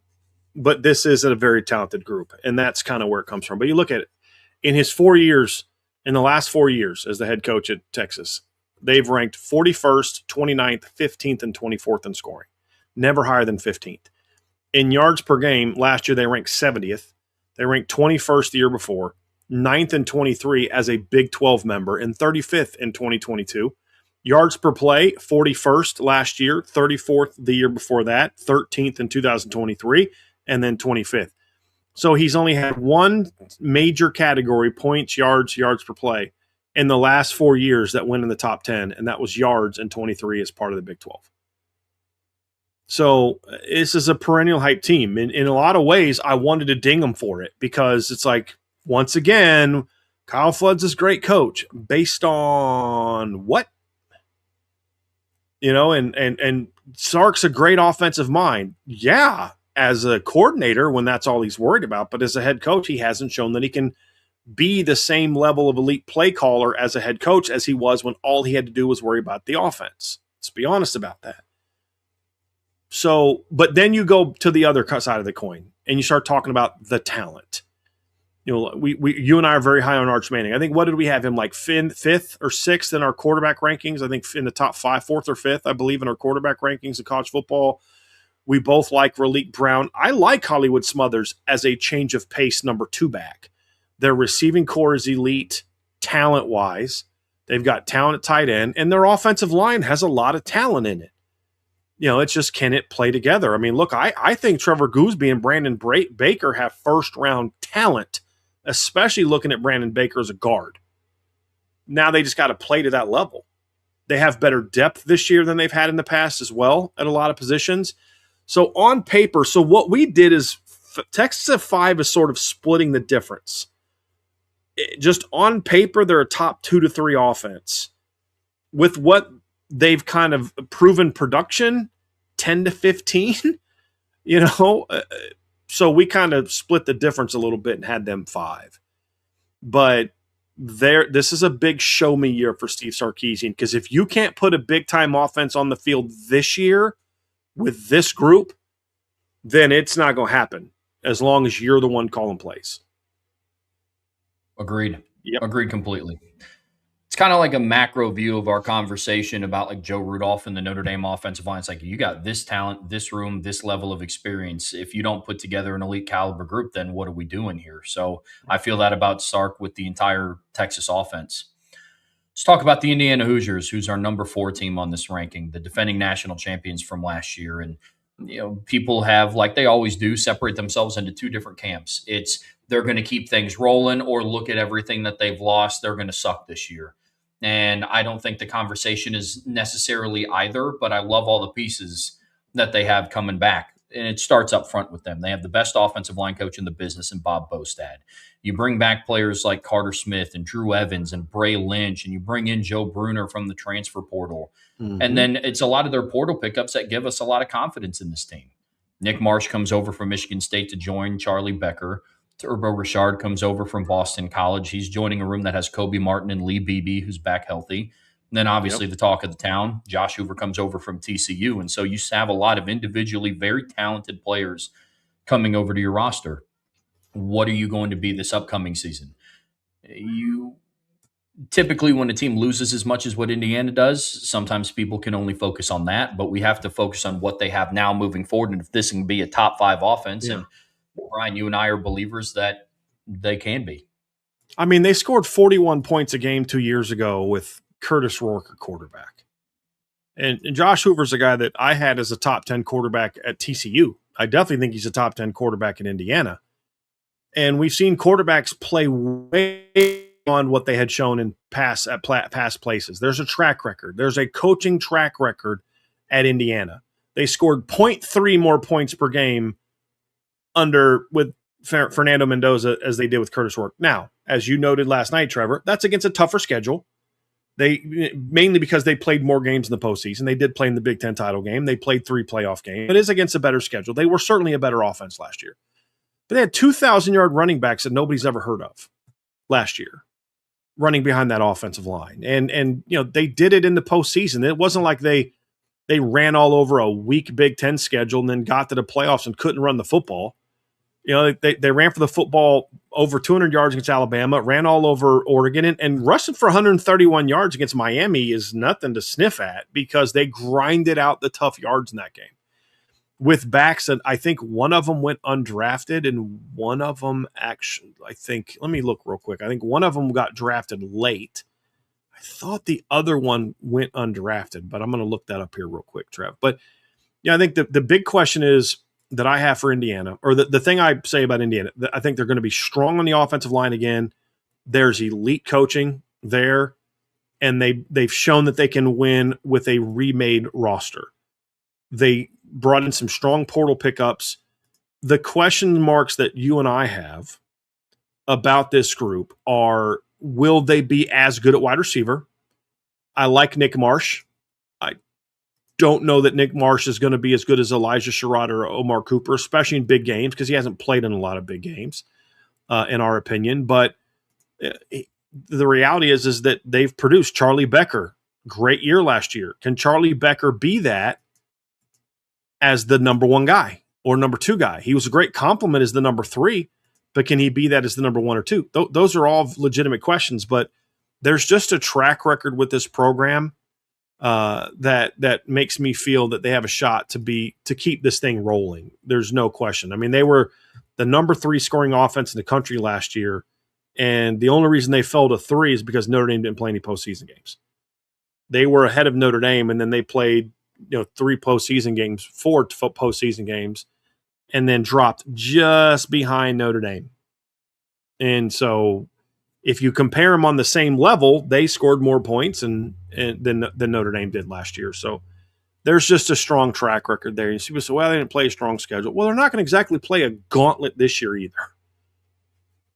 You know what I mean, Trev? And so I think this offense is really good. And they're going to have a great defense on the other side of the ball to help them out. They're a very balanced team. And I was right. Roman Hemby who rushed for 1,000 yards last year, went undrafted. and then Keelan Black went in the third round to the 49ers. So I think this offense is going to keep this thing rolling. Let's talk about the number 3 team that we have in our rankings. That's the Miami Hurricanes. This is a team that, and look, when we were going through these rankings last night, Brian, we talked about how kind of like our top 3 teams all kind of have an argument and a case to be number 1. Yeah. And this is where you really start to split hairs. So 6 to 10, there was separation between 1 to 6 and then 7 to 10. Right? There was separation between the first half and the second half. Then there was separation between 1, 2, and 3 and 4, 5, and 6. I think 1, 2, and 3 are of what we're projecting, I think separate a little bit from 4, 5, and 6. And then within that 3, we had a really tough time with kind of seeing who, kind of what team was on top. Miami, what it came down to for us, Trevor, is there's just more projection with Miami because there's so many more new pieces compared to the other 2 teams. That was one of the separators. Agree? Is that kind of what when we talked about it last night? But to in the Trev's trenches, point, absolutely, yeah. Yeah, and even at the skill positions, yes, they're proven players, but they're not proven at Miami. New quarterback, a bunch of new receivers. We think they're going to be very good. But with like Notre Dame and Oregon, the 2 teams that we'll have ahead of them, there's just more, well, we at least know what this guy looks like at that school to some degree. And then when you look at how the offenses were last year, Miami was 3rd behind those other 2 teams last year, but then they were the number 1 offense in the country 2 years ago. So there is a proven track record at Miami that doesn't exist at Texas when we're comparing them to the Longhorns. So that was kind of the thing. But to Trev's point, there's not a lot separating 3, 2, and 1. And you could make a case for all 3, 2, and 1 to be 1. And we actually made those cases last night. We said, okay, let's state our case for each of these teams to be number 1. That was part of our conversation. And it's the question marks about Miami that have them number 3. However, Trev, let's talk about what we really like about this offense that gives them an opportunity to say they're 3 now, but they could emerge as 2 or 1. Yeah, I think when you talk about Miami's offense, before you dive into any particular position group, you start with the level of talent on this team. I am in full agreement. You have to see it come together in Miami Gardens. Having said that, it's really good to have that conversation when you're talking about guys like Darian Mensah, Cooper Barkate, and then very talented offensive linemen. There's worse positions to be in. And then you factor in Cam Vaughn and Vandrevius Jacobs. Got to see it all come together because they're great individual pieces. But what do we like about them? It's the overall level of talent. It's the fact that Malachi Toney comes back, and he's one of the best receivers coming back in college football. I think they have the best running back room on Notre Dame's schedule and arguably the best in the ACC. Yeah, room. Yep. Yes, one of the best running back rooms in the ACC coming back. I like what Darian Mensah did. And, look, when you get down to their offensive line, I don't think there's questions around the talent. There's not questions around the talent of Jackson Cantwell or Samson Okunlola, or Matthew McCoy or Ryan Rodriguez, but they have individual questions in there. Can you stay cohesive together as a unit? It's Jackson Cantwell's first year starting in college. Is Samson Okunlola going to finally live up to his recruiting ranking? Can Ryan Rodriguez stay healthy? All of those are on the table, but I really, really like this offense, especially from a skilled position standpoint. Their skilled alone puts them in a strong conversation to be number 1. My thing with Miami, too, is I'll give Shannon Dawson a lot of credit for what he did with Carson Beck last year. Yeah. Because as you guys know, I was not high on Carson Beck at all. And part of the thing I didn't like about it is I didn't think he fit Shannon Dawson's offense very well. But we saw Shannon Dawson adapt the offense a lot last year to fit Carson Beck. Ran the football, quick game, get the ball out quickly. Don't ask him to make a lot of 4th and 5th option reads. Give him some 1-2s and some check downs, and then let your playmakers get the ball. And then as the year wore on, they didn't throw everything on Carson Beck's plate day one. They let him get more and more comfortable. And by November, Trev, he was playing arguably the best football of his career.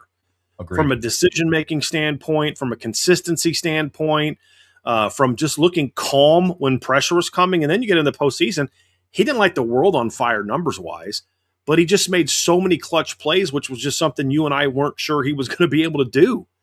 And that to me speaks volumes about Shannon Dawson. I liked the Cam Ward pickup, but I don't know that anybody thought Cam Ward was going to go to Miami and become the #1 overall draft pick. And he developed them, and he shined. He played excellent football under Shannon Dawson. The thing for me, though, is Cam Ward stylistically is more what I think what Shannon Dawson wants. Sure. And I think Darian Mensah as a passer is a lot closer to Cam Ward stylistically than Carson Beck, and that's big for me. It's not just, oh, you've done this or you've done that. Is do you fit the offense? And I think Darian Mensah as a passer, he's a good decision maker. He doesn't turn the ball over a lot as a passer. He does turn the ball over a lot when it comes to fumbles, but as a passer, he'll take the check down. He'll use his legs to buy time and get the ball down the field. He had to carry that Duke offense last year. He understands what it's like to carry an offense, but at Miami, he won't have to carry the offense. So you talk about 1,000-yard receiver coming back, or 1,000-yard running back coming back, 2,000-yard receivers coming back, excellent depth at the receiving core, a tight end that didn't play to the expectations last year but still has talent, and honestly just don't know how the system fit him. I think the system will fit Elijah Lofton a little bit better this year because I think they're going to throw the ball a lot more this year than they did last year. So then it comes down to one of the things that separated Miami for us is I have fewer question marks about the two teams above them from an offensive line standpoint. And the two teams above them, you could argue who's the better quarterback, Mensah, Carr, or Moore. That's a debate we could have. Some people are going to say Mensah, some people Carr, some Moore. But here's the one thing we know. The other two we have seen play at the team they're playing for and in the system they're playing for. So when you look at just the uncertainty of the O-line compared to Notre Dame and Oregon, and the fact that there's no transition for the quarterbacks at Oregon and Notre Dame, that's what the separator was in picking between what we think are the clear three best offenses in college football this year. The conversation around Darian Mensah is very fascinating. I agree wholeheartedly that he is going into a system that I think is favorable, but we've seen what Dante Moore can do at Oregon, and we've seen what CJ Carr can do at Notre Dame. And I look at Darian Mensah. He's now FanDuel now has him as having the third best odds to win the Heisman Trophy, now only behind CJ Carr and Arch Manning, which I think is also fascinating. Where's Dante in that conversation? I'm curious about that. Right behind Darian Mensah. Okay. Yep. So the top 5 in Heisman Trophy winning odds is CJ Carr, Arch Manning, Darian Mensah, Dante Moore, and then Julian Sayin. And Trinidad Chambliss are tied behind Dante Moore. So it's interesting. But speaking of CJ Carr, the starting quarterback of the number 2 team on our ranking, the Notre Dame Fighting Irish. One of the things that propelled them up on this list for me is I think CJ Carr and Mike Denbrock form the best offensive coordinator quarterback duo on this list. Some of that is just by default because Julian Sayin's going into year 1 with Arthur Smith. Dante Moore, there's continuity there in that the tight ends coach is now the offensive coordinator, but his first year as an offensive coordinator. Josh Hoover's going into year 1 with Mike Shanahan. Darian Mensah is going into year 1 with Shannon Dawson. So some of that is by default. But even if they were returning, I would still contend that CJ Carr and Mike Denbrock form the best coordinator quarterback duo in college football right now. Then you just look at the overall depth of talent on this team. They don't have, and I'm not shy around the fact, neither is Brian, they don't have a Malachi Toney on the roster. They don't have a Jeremiah Smith on the roster that's that proven 1,000-yard guy, go to whatever. But they have a lot of talent in the receiving core. And to Brian's point, this is the biggest separator for Miami and Notre Dame for me as well, is the offensive line and the outlook there. And so that was a big piece of that as well. I'll just be honest with y'all. Trev, I'm just going to tell them what our conversation was like last night. I just didn't feel like we could put number 1 because it would have seemed like it was a homer pick. Like that was really a lot of what it came down to it, because I actually have fewer question marks about Notre Dame from a floor standpoint than I do Oregon or Miami. To make a legitimate argument of why I felt justified not putting Notre Dame number 1 is their floor is higher at every position, like across the board, meaning there may be positions where this team has a higher floor, but across the board, Notre Dame has no floor questions. The receivers will be here. The running backs will be here. The tight ends will be here. The O-line, the quarterback will be here. Whereas with Miami and Oregon, there's a couple positions with a lower floor, which concerns me. However, at the skill positions, not quarterback related, I think the ceilings is higher from what we know of the players in Oregon and Miami. And that was kind of the debate. And that's why the offensive line conversation came into so much into play here. Because of, I also have a lot higher floor. That's the one position where you could argue that Notre Dame's ceiling is also higher than the other two teams. And their floor is also higher than the other two teams because there's a lot more knowns at Notre Dame. I mean, what's the big question mark at Notre Dame with the offensive line? Can Anthony Knapp still be as good at playing inside? We know he can play, but can he move in a position? Can Gerby be as good at right tackle as he was at right guard? They're guys we've seen. Fox Crater at Oregon's never taken a meaningful snap of football in his school. Actually, no, that's not true because he played against USC when one of their tackles got hurt. But you look at it from the standpoint of like Miami. Jackson Cantwell's a true freshman. Samson Okolola's got to become a full-time guy now after being a rotation guy last year. So that's where a part of it. But the other thing to me that made me feel okay putting Notre Dame number 2 is the fact that I think if everybody's skill position plays to their potential, you could make a case that Oregon's going to be better at receiver and running back this year than Notre Dame. And then I'd give Notre Dame the edge on the offensive line. I mean, at quarterback offensive line. And I think Oregon has right now the edge at tight end. They have a lot more proven, even with losing Kenyon Sadiq. Jeremy Johnson had 30-some catches for over 500 yards last year, I believe, Trev. Stepped up in a couple of the games that Kenyon Sadiq missed, played well in those games. That's kind of was one of the things that separates us. Having said that, here's the case for Notre Dame being number 1. You have arguably the best quarterback in the country. You have arguably the best offensive line in the country. You're the only team in the country that has 2 receivers that have stepped up and played very well in the postseason. And the other thing is you have the only coordinator in college football that has led a top 5 team in scoring offense and yards per play. The only one to have that twice in the last 5 years. Oh, I'm sorry, there's 2 coaches who've done that. Only one. And that's Mike Denbrock, who did that at LSU in 23 and did that again at Notre Dame last year. Number 2 in the country in scoring last year. Number 2 in the country in yards per play last year. And when you look at what Notre Dame did against the better teams on the schedule, because this is one of the things we looked at, Trev, was, okay, cool, but how did you do against ranked teams or whatever? And the story was the same. Notre Dame was one of the top teams in every category. If you look at scoring, points per game against 4 ranked teams, their ranked teams were Miami, Texas A&M, USC, and Pitt. Notre Dame was tied for 3rd with Ole Miss. And the number 1 team was San Diego State, who played 1 game against a quote-unquote Power 4 team. And I say that I don't know that I buy that because the Power 4 team that they played last year was, North. Who was it? Ranked team. It was North Texas. North Texas ranked 24th in the bowl game. They scored 47 points on North Texas in the bowl game. So, they did it against the good teams in the schedule. They did it against the bad teams in the schedule. They were just one of those teams that just had a dominant offense last year, and they did it all the time. And third and tied for 2nd in college football last year in yards per play, or they were 2nd overall, tied for 2nd if you look at it against FBS opponents.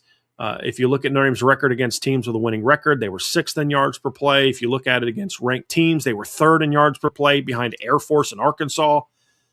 So in every category, Notre Dame's offense was top 5 last year in yards per play, and they were top 5 in scoring. Now you're doing that without your 3 best players.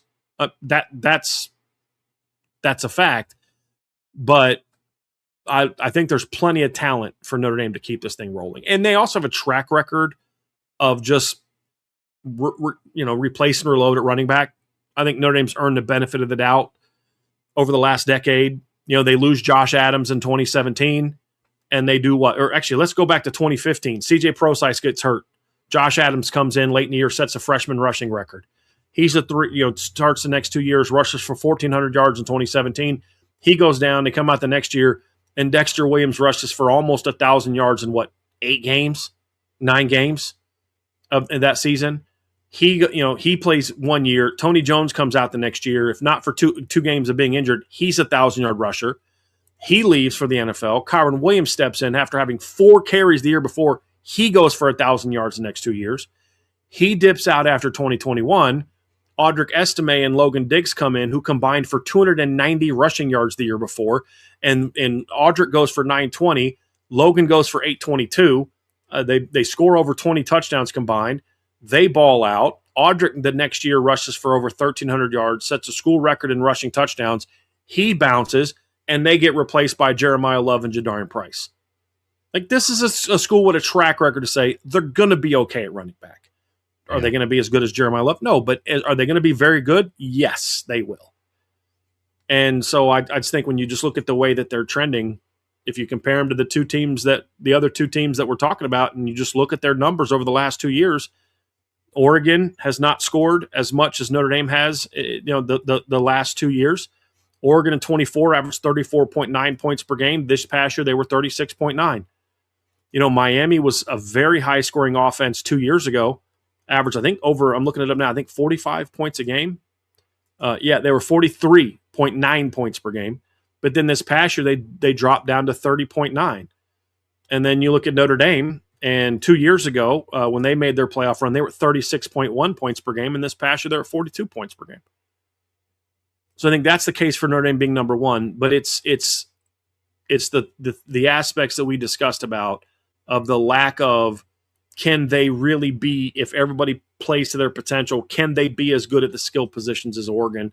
I think it's a fair question. And here's the final piece to me. When I look at it, let's talk about the number one Oregon Ducks. We'll talk about them a little bit, but if their quarterback goes down, there's a lot more confidence that they have someone that will be able to step in and keep that thing rolling to some degree. It is a big question mark for them. But let's talk about why Oregon is number one.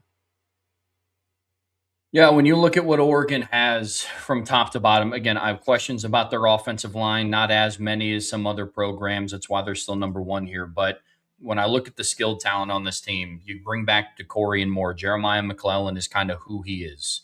Evan Stewart is back from injury. You bring in some talented true freshmen. Love their running back duo with Jordan Davidson and Dyer Hill. And then obviously we were very, very high on Dante Moore and Jamari Johnson at tight end. So there are a lot of things working in Oregon's favor. There are some questions, however, that do need to be answered. Offensive coordinator is one of those for me. I like that they stuck in-house and didn't try to go outside and try to bring in somebody who's going to try to implement a new system. But you do have a tight ends coach going over to be the offensive coordinator to replace Will Stein, who is one of the best offensive coordinators, in my opinion, in the Big Ten. So you have questions, but we have questions about every single team in this top 10, Notre Dame included. This isn't, we only put Notre Dame at 2. They don't have any questions and they're perfect. We just didn't want to sound like homers. Notre Dame has questions too. For Oregon, though, you kind of start talking about like risk mitigation of like, okay, what questions are more pressing? They have a quarterback going into their second year, their third year basically in college football as a starter, one of the best in the country, along with CJ Carr and Darian Mensah and Julian Sain and Arch Manning. I think you have a very dynamic 1-2 punch at running back that are proven and that are now a year older. People forget they were a young running back duo last year. They're both true freshmen. You had Noah Whittington was their kind of lead rusher, but Jordan Davison is a true freshman, rushed for 667 yards, 15 touchdowns, 5.9 yards per carry. And Dyer Hill, as a true freshman, rushed for 656 yards, 8.8 yards per carry, and 5 touchdowns. So as true freshmen, they rushed for, I'm trying to do very quick math in my head, but what would that be, 1,323 yards? And then 20 touchdowns last season as true freshmen. That's pretty good. And they caught 28 combined passes as well as true freshmen. Yeah, they are in a position to have a really big sophomore season for Oregon's offense, but it's just pieces like that all encompassing. I love what they bring back. If they get the coordinator question answered, I will feel very solidified in Oregon being this number one ranked offense. That is a major question for me. But if they're able to get that answered and solved, I love the pieces that they bring back. Then obviously the offensive line is a question as well. Yeah, look, like you mentioned, the receivers. Evan Stewart coming back is a big question for them. How can he be? They have of the 3 teams, they have a higher ceiling than Notre Dame at receiver, but they have more question marks at receiver, in my opinion. Jeremiah McClellan, I just think kind of is what he is. Good player. I don't know that there's like another big jump for him. The Corey Moore is a guy that I think could have a big jump. Last year's a true freshman, 34 catches, 497 yards, 3 touchdowns. That's something that I don't think people are talking enough about how much Oregon relied on true freshmen last year on offense. Well, those guys are all back. And I think that's going to factor in. And then the other part, too, is Jeremy Johnson at tight end coming back is just a really good weapon for them. Jamari Johnson at tight end. 32 catches last year, 510 yards, 15.9 per catch, and then 4 touchdowns. Big, tall kid. Had 13 catches for 158 yards as a freshman at Louisville 2 years ago. Caught 2 passes for 33 yards against Notre Dame before transferring to Oregon. And he was a sophomore last year. So here's something that made me feel a little bit better, too. So obviously they bring back only 2 starting offensive linemen. And that was one of my big knocks on Oregon. And so I say, let's dive into the film. And so I watched the expected left guard, Kawika Rogers, watched him on film last year. Good, big, strong, physical kid. Good player. Watched Michael Bennett, the Yale transfer. I think he's going to be really good in the run game. I do have some question marks about him in pass pro against Notre Dame's edge players, Miami's edge players. That's something he's going to have to show. With all due respect, pass pro in the Ivy League week after week is not the same as what he's going to face in the postseason. But, Trev, I watched a lot of Fox Crater last night. I watched him against, I think it was USC, but then watched him they brought him in the second quarter against Indiana in the semifinals. And he reminds me a lot, like I feel about watching him a lot of what I feel about Will Black. Long, athletic, needs to get stronger, needs to be a little bit more physical in the run game, but moves extremely well. I thought he played very well. I think he's had a very good offseason from all reports. I feel a lot better about their offensive line kind of coming together, and they have a track record of putting solid offensive lines in the field. They're less experienced on the offensive line this year than they were last year. I think they're more talented on the offensive line this year than they were last year. Reminds me a lot of Notre Dame. Just not as many guys that have proven experience the way that Notre Dame did. But Notre Dame started two true sophomores last year on the offensive line. And those guys are now juniors. So that was another reason why I felt like that I'm comfortable with Oregon being number 1. The drawback for me, obviously, is you lose your offensive coordinator. But here's where I'm curious to see what their new coordinator does. I think Will Stein is a genius. I do. I think he's an offensive wizard. However, him and Andy Kotelnicki suffer from the same disease, which is called I'm smarter than everyone else itis. In that, like, they always have to prove I'm the smartest guy in the room instead of like where Indiana will come out and if they can run the same play against you 8 straight times and you can't stop it, Mike Shanahan will run the same play at you 8 straight times. Mike Denbrock will run mid-zone 30 times in a game if you can't stop it. And I kind of like coordinators like that because there were times last year where Oregon was kind of like doing dial-a-play. I got to run 97,000 different plays to show how smart I am. When it's like, bro, just run the ball. It's pouring down rain. What are you trying to do right now against Iowa? And when they finally buckled down and started running the football, which I have a feeling was a little bit of a head coach getting on the horn and being like, hey, bruh, what are we doing here? We're missing 3 receivers and it's pouring down rain. Let's run the football.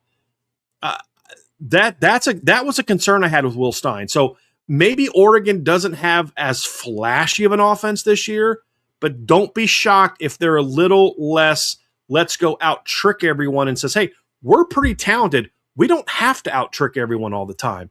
Let's line up and go play football. And I think they have an offense that's built for that. And that's why I think that their offense should be able to keep rolling.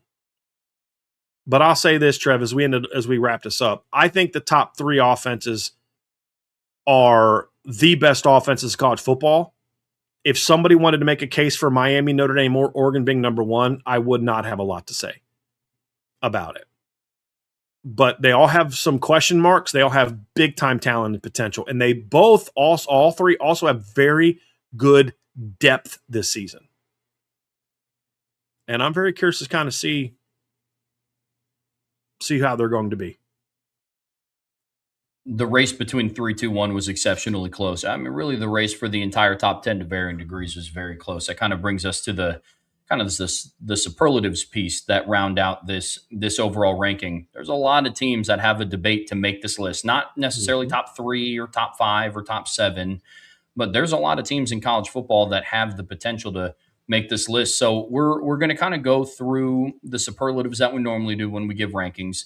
Sleeper teams, who could rise within the top 10, who could fall, who could drop out, and then who could jump in. And so when we go and take a look at that, Brian, where do you kind of start with? Who are some of the sleeper teams that, college football fans, not just Notre Dame fans, but college football fans in general should keep their eye on this year?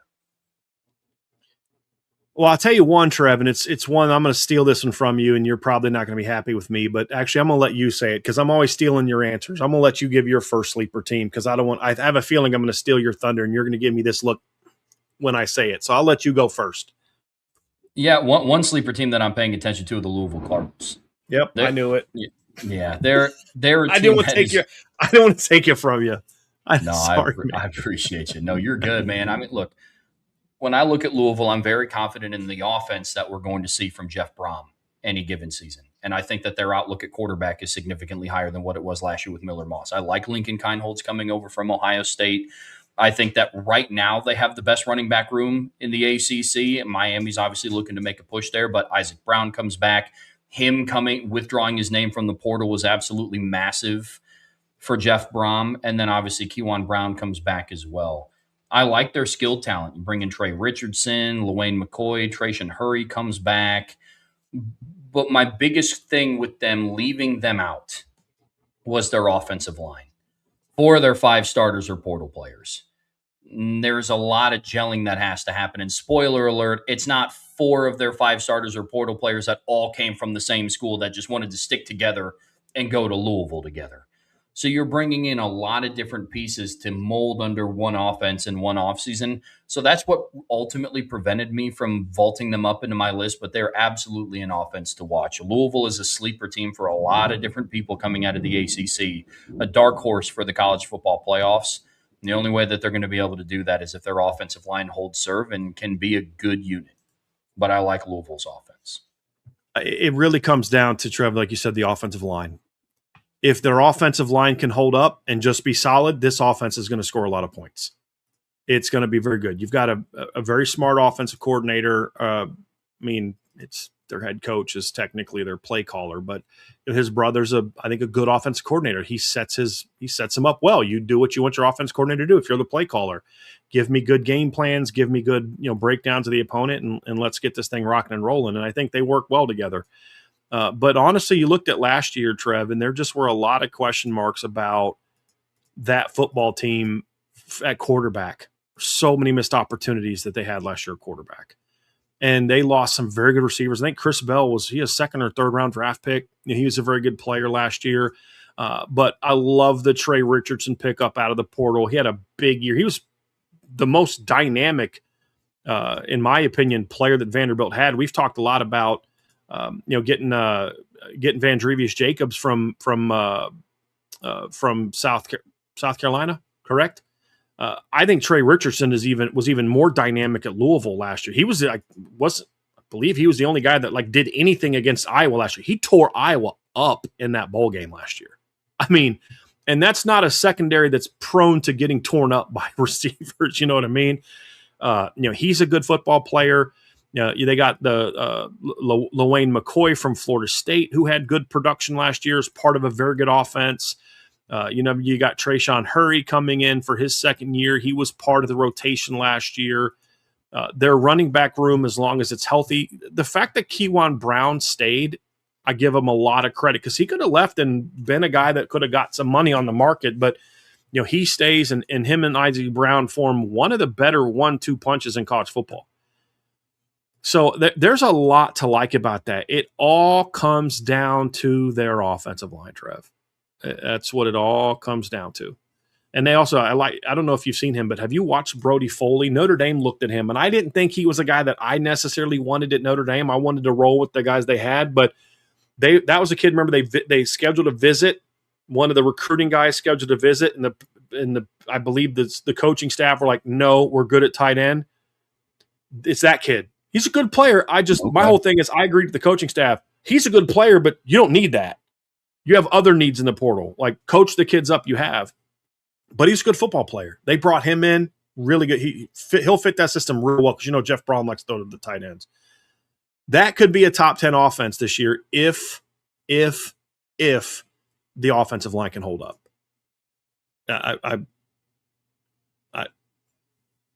It's got a chance to be a good one. But the two big question marks: unproven quarterback, talented, unproven, and a completely brand new offensive line. That's too much for me to have you in the top 10. It's too much projection. And to your point, you nullify a very young and inexperienced but talented quarterback if your offensive line is not up to par. And that's why they absolutely need him. Who else you got on your sleeper list there, Brian? Auburn. I really like this Auburn team. Look, I think Josh Heupel's a very good offensive mind, no doubt. I don't think their offense is – we have them in our top 10. I don't think their offense has ever been quite the same since they lost Alex Golesh. You guys know this. I'm very high on that hire for Auburn as a head coach. He's obviously still very involved in the offense. If you look at what he did at South Florida, in the couple years before he showed up, they scored 23 points a game, 23 points a game, and 28 points a game in the 3 years before he got there. If you look at them in total offense, they were at 365, 5.1 yards per play, 350.9, 5.0 yards per play, 389.7, 6.1 yards per play. They weren't a great offensive football team by any stretch. In year one, they jump up to 351.9 points per game. Then they jump up to 32.2. And then this past year, they jump up to 40.5 when they finally had an experienced quarterback who could stay healthy. Because remember, Byron Brown got hurt the year before. As a freshman in 2023, he threw for 3,200 yards and ran for 800 yards and had 37 touchdowns. He got hurt in 2024 and then bounced back last year and was an absolute monster for that team. And then you look at like their total production on offense. They jumped from, as I mentioned before, but they went to 451.6, 5.7 yards per play, 407.7, 5.7 yards per play. And then this past year, 488.7, 7 yards a play this past year. A lot of the kids that were part of that are now at Auburn.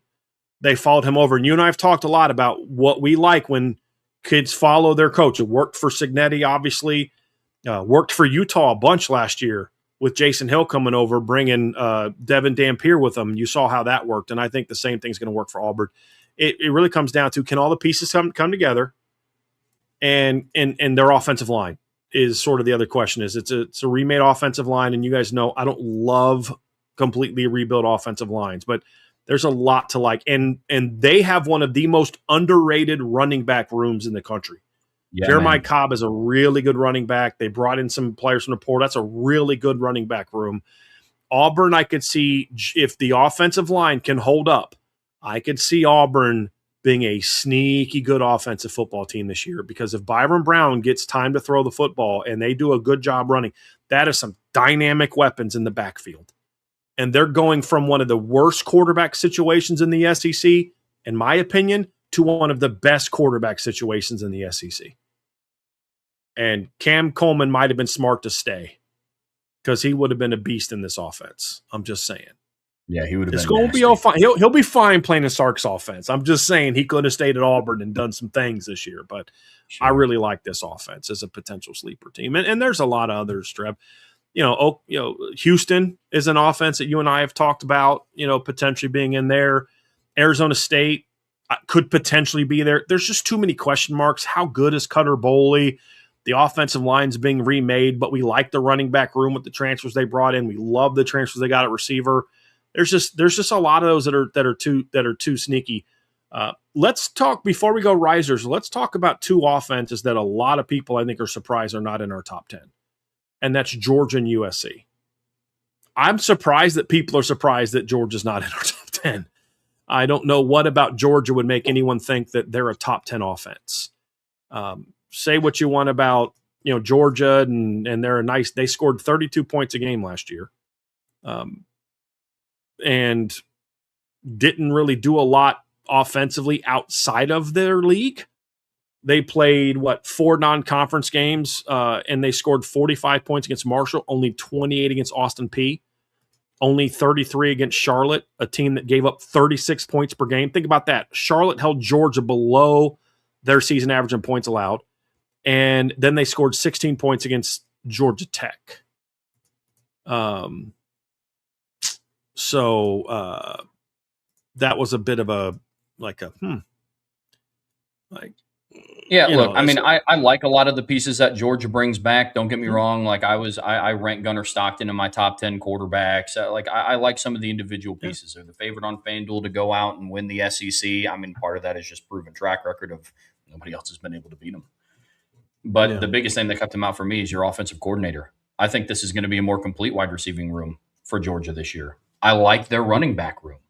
I mean, when I go through and I look at who they bring back in the backfield to go alongside Gunnar Stock, you bring back Nate Frazier. I think Chauncey Bowens is going to be a dude this year. You brought in Dante Dowdle from the transfer portal. I just don't trust what Mike Bobo's going to do with them, and that's a big piece. We've seen coordinators hamper offenses before. That's what it led to me with Georgia. Well, and look, I like Georgia. I like Gunnar Stockton. He's a nice player. Nothing about him makes me scream top 10 offense. I think they did well in the portal. Isaiah Canyon. I love their running back room with Nate Frazier and Chauncey Bowens. Their receiver room is nice. Lawson Lucky's a nice player. But none of that screams top 10 in college football. And as you mentioned, the offensive line, I think, is going to be better this year. But is it the offensive line that's going to carry them to a top 10 finish? No, it's not. This is not a team that is, in my opinion, sniffed being a top 10 offense the last couple of years, especially when they tend to play out of conference. They especially don't do great scoring. So those are some of the things I look at and say, there's nothing about this team, especially as we get further and further away from the Todd Monken era, that tells me this is a top 10 offense. USC, I understand. They were a top 10 offense last year. No doubt about it. But the loss of, Mekhi Lemon was the primary reason they were a top 10 offense last year. I think their offensive line is going to be a lot better. I don't love their receiving core, and then losing their starting center is a big blow for them. Very big blow. Agreed. But, you're going into the season expecting Tanook Hines to be your best receiver. I don't see that. You're counting on a lot of freshmen to come in and play right away for you at receiver. I like Terrell Anderson. It's a good player. It's a good pickup. I just don't think the overall talent of the skill position is better. Will USC statistically be in the top 10 offense this year? Yes, they will be because it's Lincoln Riley. But will they practically be a top 10 offense where they're able to do what they need to do to win the tougher games? No, I don't think that they will. And that's the reason why we don't have them in the top 10. And we also think their quarterback is vastly overrated. He's a stat stuffer. It's not a great quarterback. And that's a big reason why. Agreed wholeheartedly with everything about USC. I didn't even contemplate them being in my top 10. Somebody said, ICAF said, Gunner's an awesome in the fourth quarter, and I like Georgia's running backs, but that's about it. If they had a different OC, they'd definitely be top 10. I don't know if they'd definitely be top 10, but they would get stronger consideration because there is good talent there. I still don't know if it's top 10 talent because there's a lot of good offenses in college football this year. And being a top 20 offense still gives you a chance to compete for a championship. I mean, Miami made a run to the championship game last year. They didn't have a top 10 offense in college football last year. And I don't think Notre Dame had a top 10 offense in college football in 2024. Borderline. You just have to be able to do what you need to do to win the games, and that's what you need to do. That's what Miami did in the postseason. Miami won a playoff game scoring 10 points last year. There's a Miami fan in the chat all upset because we don't have Miami number one on offense. I'm like, guys, they won a playoff game scoring 10 points last year. They won another playoff game scoring 17 offensive points last year. Like the only defense they moved the ball and scored on the postseason was Ole Miss, who everybody moved the ball and scored on that. Even James Madison moved the ball and had over 500 yards against Ole Miss in the playoffs last year. Or no, they had to play Tulane. That was against James Madison. Let's get it confused. James Madison played Oregon. Tulane played Ole Miss. But like, that's not a defense that I'm like bragging about moving the ball on. So that's just kind of where I'm at. But USC is not a top 10 offense for me. Yeah, I agree. Yeah. Sorry. Let's get back to who are the teams who are the top 10 teams that you could see rising. So that means going up at least 3 spots, more than 3 spots in the rankings. Obviously, you can't have Notre Dame, you can't have Miami, you can't have Oregon.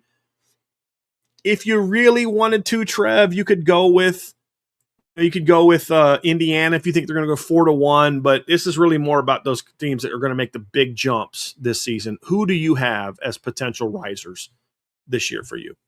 Yeah, my number 1 is Tennessee. We talked about it at the time when we were going through their ranking. We had them, number 8 overall.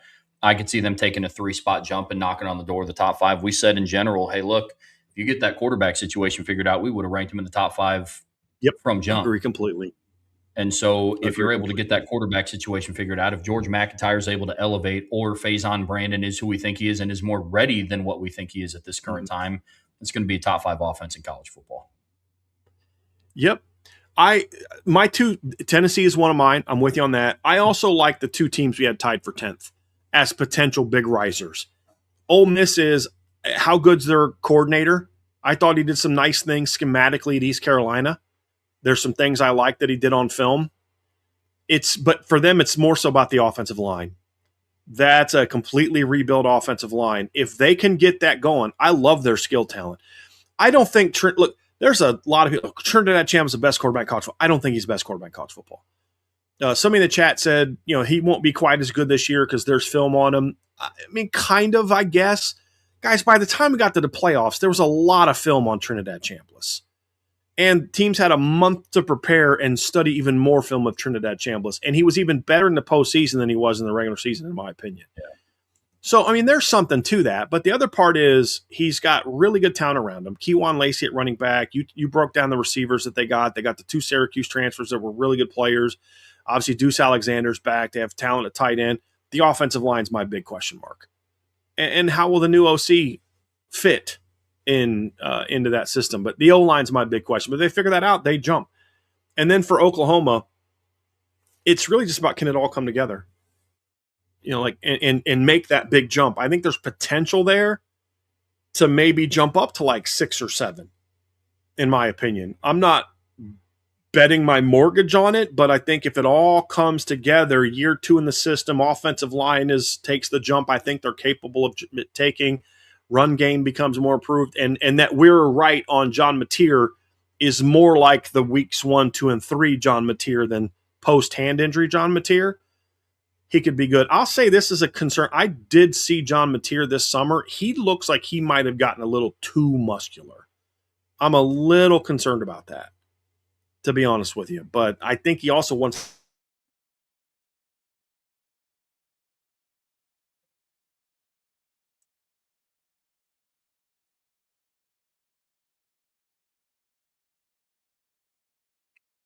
Can't tell if it's me or Brian that is frozen, because I think I'm getting bad weather down here. I'm assuming that he got some bad weather down there.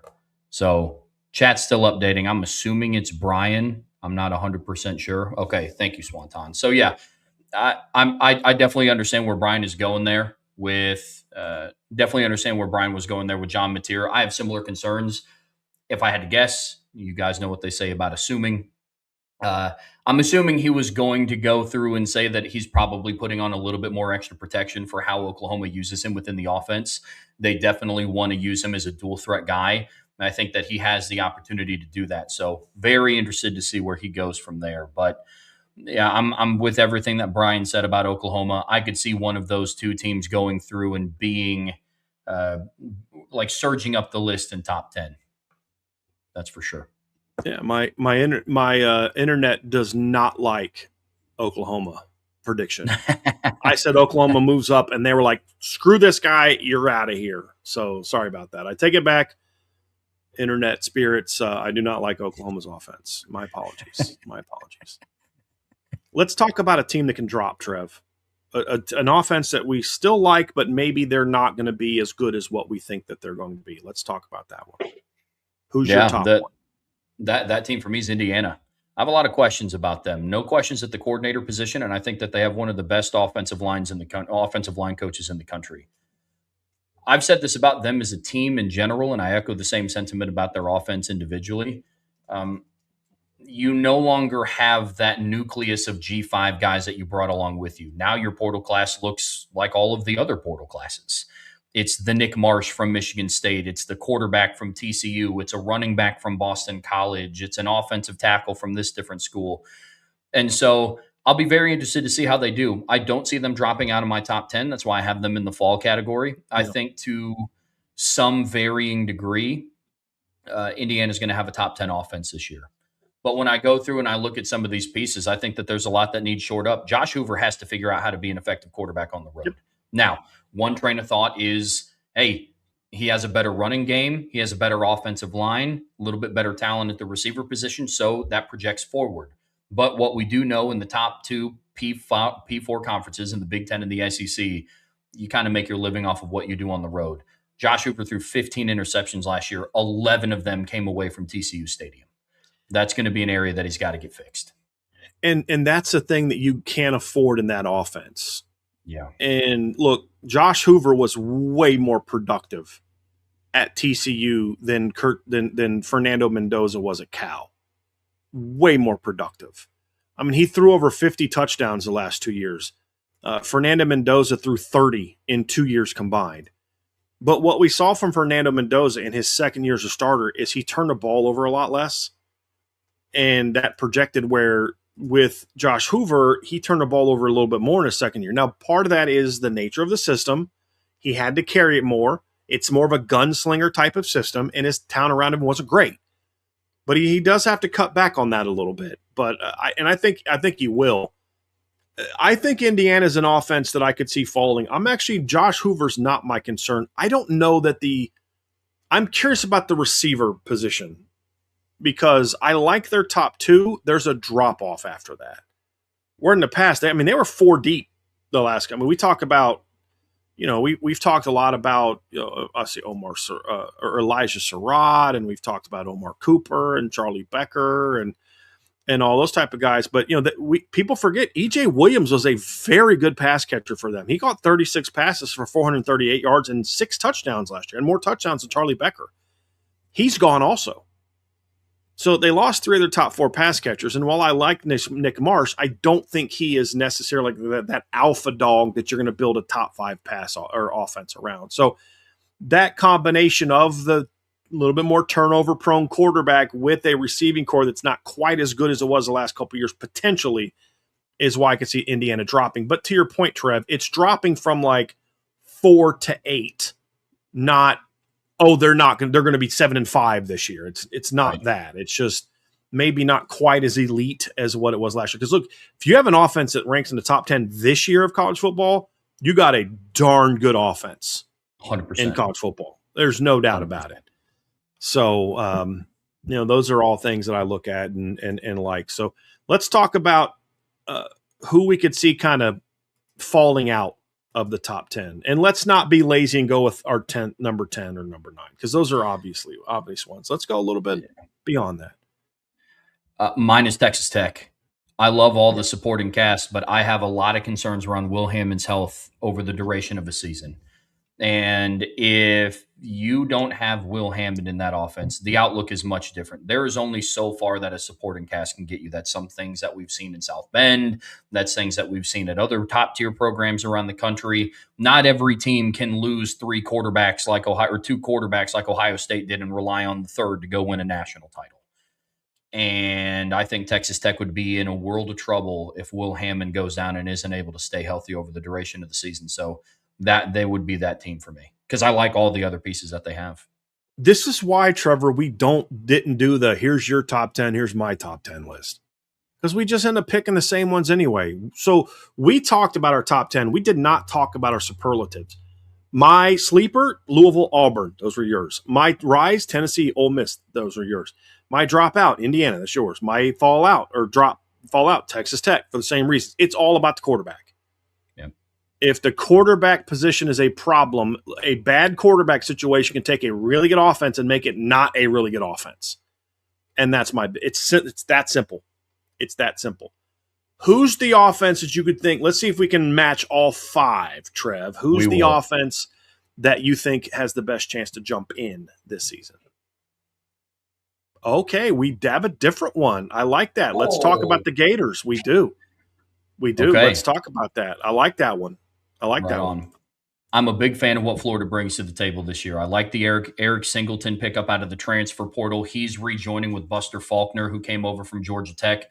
Eric Singleton had his best year, as a wide receiver in 2024 with Buster Faulkner. Bring over Aaron Philo. I know that he's not necessarily named the official starter yet. It's between him or Tramel Jones. I think Jaden Baugh is one of the most underrated running backs in the SEC. From just a skill talent alone, like they don't have necessarily like one unit that's like the best of the best, but I think the sum of its parts make for a really dangerous offense with Florida. The reason why I couldn't rank them is I think you have a lot of questions around someone like Vernell Brown in their receiving core. Got to find a way to stay healthy over the duration of the season. How do some of the returning players like Dallas Wilson and Caden Jones at right tackle, Jaden Baugh at running back, how do they adapt to Buster Faulkner's system? So those are the reasons I kept them out of my top 10. But Florida could be a very dangerous offense this year that not a lot of people are talking about. So would not shock me if they started to contend for a top 10 spot at the end of the year. Quarterback and O-line are my big question marks about that group. If they no longer become question marks, that Florida offense could be good. Here's another reason that I couldn't put Florida there. The road between where they were and where they need to get to is far greater than any of those other teams. They were barely 21 points a game last year. Sure. So, like, the foundation is not strong. There's a lot more that John Sumrall has to correct than what Alex Golesh has to correct. Absolutely. But on paper, Trev, if that O-line gets figured out and Aaron Philo can do all the time what he did to Miami in 2024, that could be dangerous. Because I think John Sumrall is a heck of a coach. Look, this is part of the reason that you and I think the SEC is going to have a bit of a bounce back year because we loved the hires that Auburn and Florida made. Those are programs that should be way better than they were in recent years, but they're programs that need big-time coaches because they're in states where there are other big dogs competing against them and where they're not the number one school in the state. So, and I think they hired guys that have a chance to be that type of guy.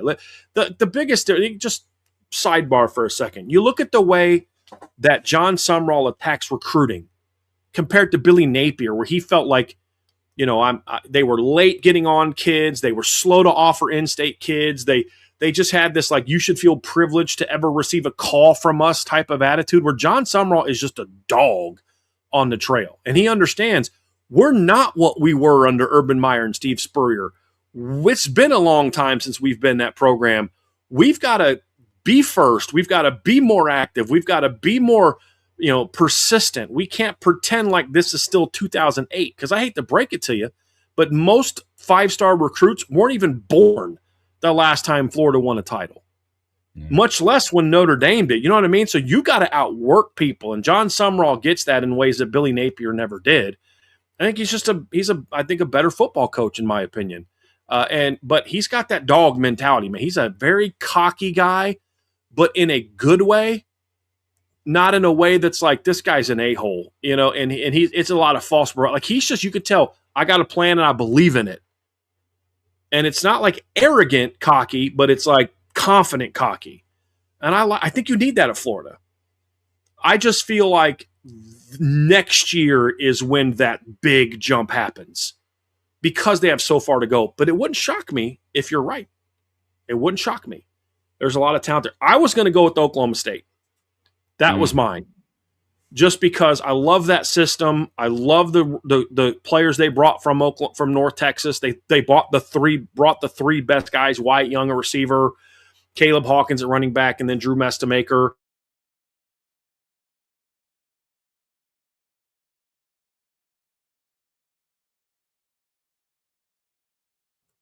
I'm going to go out on a limb here and say that Brian's internet's being super glitchy again. Maybe his internet just doesn't like teams from Oklahoma. It cut out when he was talking about the Sooners, and now it's cutting out when he's talking about the Cowboys. But if I'm going to pick up kind of where he left off here, and hopefully he's able to jump back in and talk through us more about Oklahoma State, I'm with Brian completely. I love the Eric Morris system. I definitely love what they bring to the table. Drew Mestmaker is one of the most talked about quarterbacks in the preseason. The attention around him has died down somewhat compared to what it was when he first came over. But I mean, I think this is still going to be an exceptional offense. I agree wholeheartedly with where he's coming from here. I mean, I remember at the start of the offseason, he was one of the favorites on FanDuel to go out and win the Heisman Trophy. Now he's fallen a little bit down on the overall rankings. But yeah, Brian, sorry, I didn't see you back. I was looking at What is it? something else. I'm never talking about Oklahoma ever again. Every time I talk about an Oklahoma team, it's like, it's killing me, man. It's killing me. So my bad. I won't talk about the Sooner State anymore. That's my bad. But yes, everything Trev just said, no question. LSU is a team that a couple people have asked about, Trev. We've talked about LSU in the past. I think they're going to be good on offense. I don't think they're going to be elite top 10 offense right away. I don't think they have. I love their backfield running. I love their running back room. I think Harlan Berry's going to have a breakout season. I think the receiving core is good. I don't think it's kind of like what we've seen in recent years from LSU, where they hype it up because they're going to LSU, but they just got good players from other teams, but no difference makers. They don't have the talent that he had at LSU at Ole Miss the last few years, with all due respect. And Sam Leavitt went to the right system, but is he really that carry your offense to a top 10 year? We'll see. And then there's just some question marks on the offensive line that I have. But I think LSU is going to be a very good offense. And maybe by the end of the year, they might be playing like a top 10 unit, maybe. But will they be a top 10 unit over the course of the season? That I don't think so. Just too much new there. But they will be good. And there's some bad habits Lane Kiffin's going to have to break in his first year. We saw that with Marcus Freeman. It took him a couple of years to break some of those bad habits, some of that mindset that they had from the previous coach's era. I think that's something that they're going to have to fix. Yeah. So top 10, no. Good? Yes. And there's going to be a lot of teams like that. Agreed. Moral of the story, I think we can all agree that this is going to be an exceptional year for offensive football in this year. It's going to be a lot of fun to watch. It's just one of the many reasons that we're excited about this season. It really is. I'm looking forward to it. So those are sort of our things, Trev. There's a lot of teams. We talk Arizona State, BYU, Houston, Oklahoma State, Utah, USC, Alabama.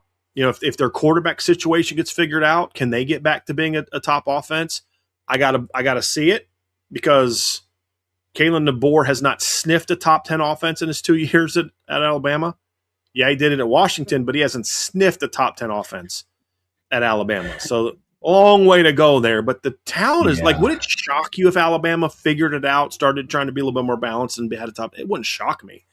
But they got a lot to prove before I'm ready to go there. Yeah, it's with Alabama cracking the top 10, it's going to have to be a kind of look in the mirror conversation for Kalen DeBoer, because when you're the one handicapping an entire facet of your offense, it's hard for me to be like, they'll be top 10 solely because of the passing attack. That's going to be very difficult to do. Yep. There's looking at the ACC, there's not a lot in the ACC, but I'll tell you one team that I am trying not to jump on the Florida State bandwagon this year, because it's just a very dangerous ride. But they were actually a really good offense last year. They just had a terrible defense. And obviously Gus is gone, but there's some talent there. They got Trey Wisner from Texas is there. Deuce Robinson came back.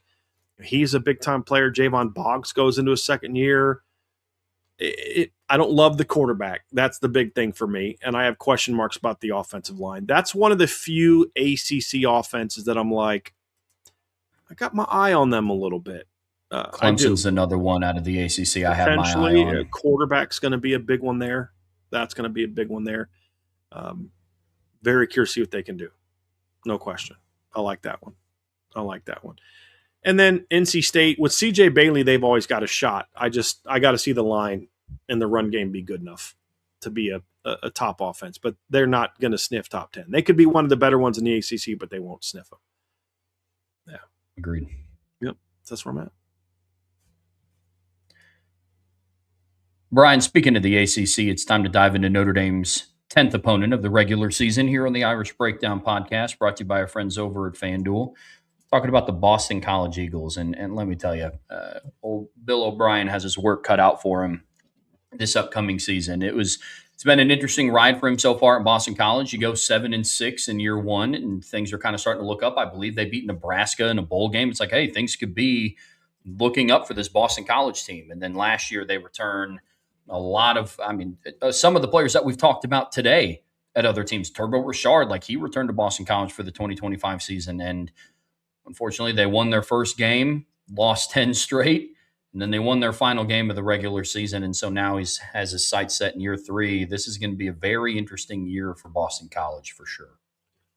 Oh, yes. There's no question. Look, this is a big year for Bill O'Brien. I think he's one of those coaches that's coaching for his job. I don't think there's any way around it. In this era of NIL, you're going to have quicker hooks, in my opinion, on coaches. 7-6 in year one was actually a really nice year when you consider kind of where Boston College was coming from. They were coming off of a 7-6 year, but that was preceded by a lot of mediocre football. And then to go 2-10 the second year, and it's not even just the 2-10, Trev, that was the problem. It was you went 2-10, your wins were over Fordham and a completely depleted Syracuse team. You had a couple competitive games in there. Michigan State went to overtime. Cal was a close game, but there was a lot of bullet. You got beat by Pitt by 41. Clemson beat you by 31. UConn beat you by 15 in your home stadium. Louisville beat you by 2 touchdowns. Notre Dame played terrible and still beat you by 2 touchdowns. And then you got smoked at home by SMU. The Georgia Tech game, you have a chance to get this late season upset win over a good football team, and you just choke it away against Georgia Tech. So it wasn't just that they lost, it was they lost in really ugly fashion.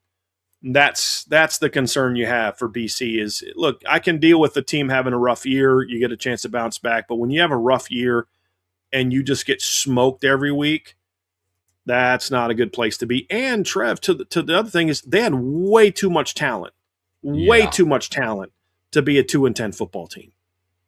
You had the talent you had last year on offense, and you went 85th in the country in scoring. In total offense, and you were 123rd. In scoring defense with good talent coming back. There was no excuse for them to be as bad as they were last year. It was a terrible coaching job. And Dylan Lonergan goes from really good quarterback early to just, he just couldn't do anything. Is that him or is that you? Because we saw the same thing with the quarterback you had the year before that bounced. So you have to wonder, like, hey, in this era of, player empowerment, can a guy who's just an absolute first-rate butthead be an effective coach? You can do that if you're Nick Saban or Kirby Smart. Can you do that if you're Bill O'Brien? Do any of these kids really give a rip about what you did with New England or what you did with Bama or what you did with Penn State? No, I don't think so. It's a big year. And now you got to bounce back with a far less impressive roster.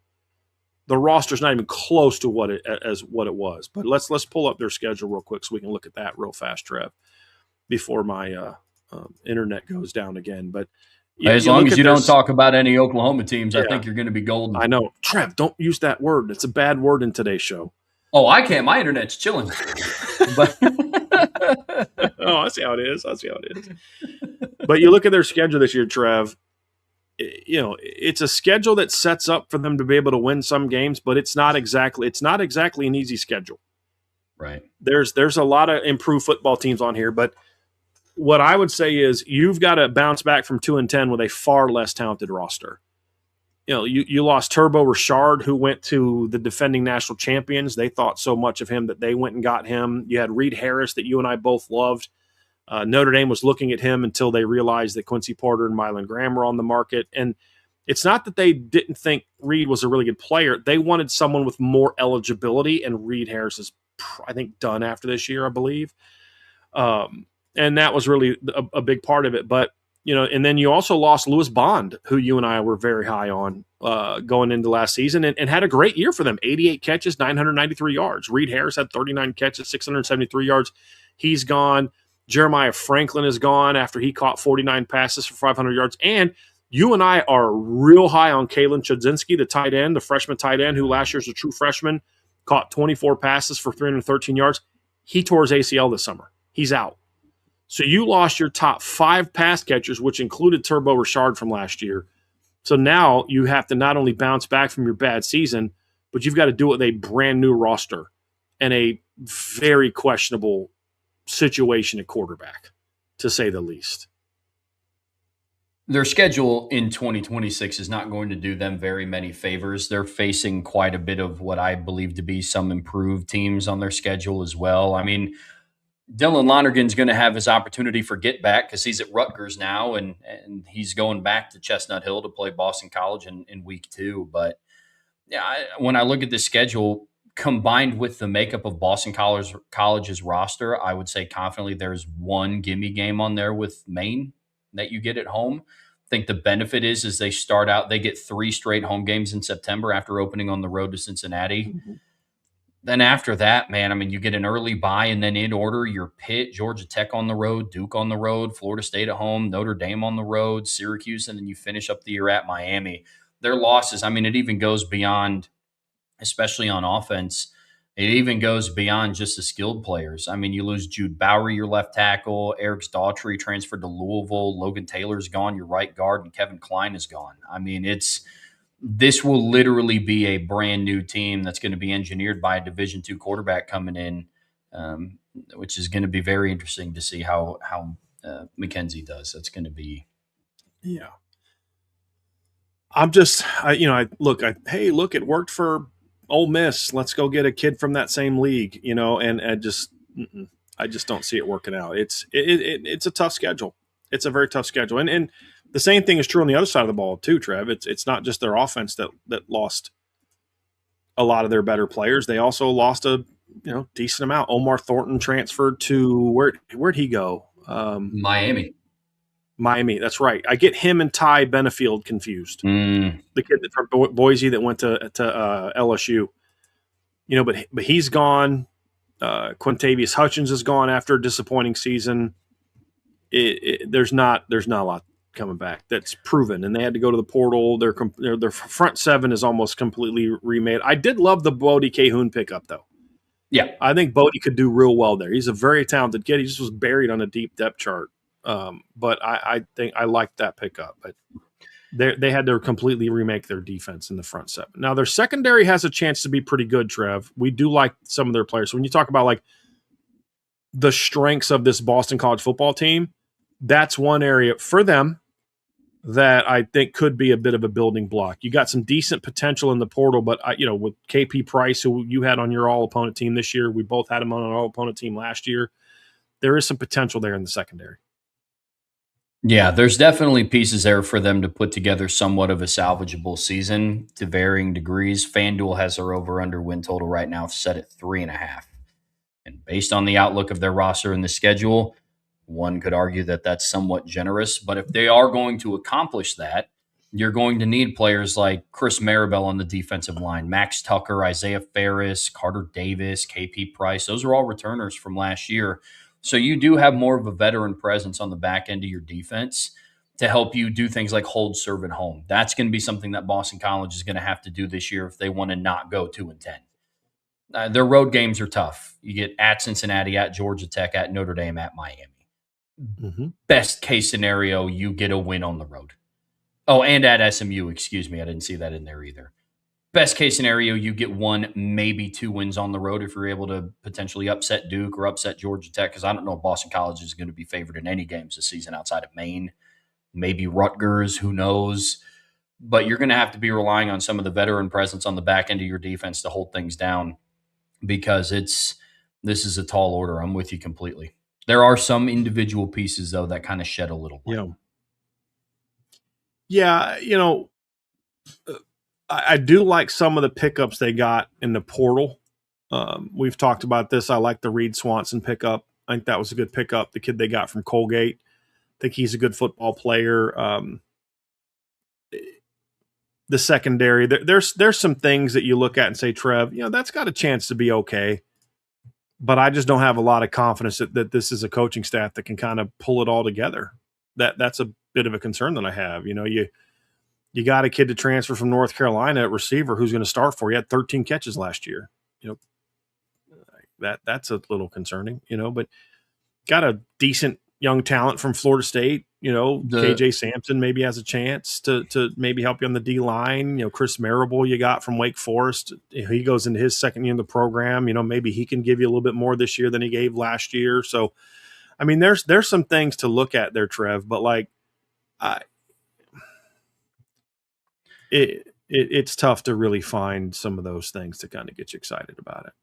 Their one saving grace on the offensive side of the ball could be running back Evan Dickens, who came over from Liberty. If the offensive line can generate any sort of push, he's a player that, last year with Liberty, he rushed 229 times, was 1,339 yards on the ground, 16 touchdowns. Mm-hmm. I'm with you. I like the Reed Swanson pickup from Colgate. He was an 8-touchdown, 900-yard receiver. Had over 100 yards against Syracuse, and that was early in the year before they had all their bad injuries. Yep. And as we know, Demetrius Samuels and Chris Peel are two good corners at Syracuse. Yep. And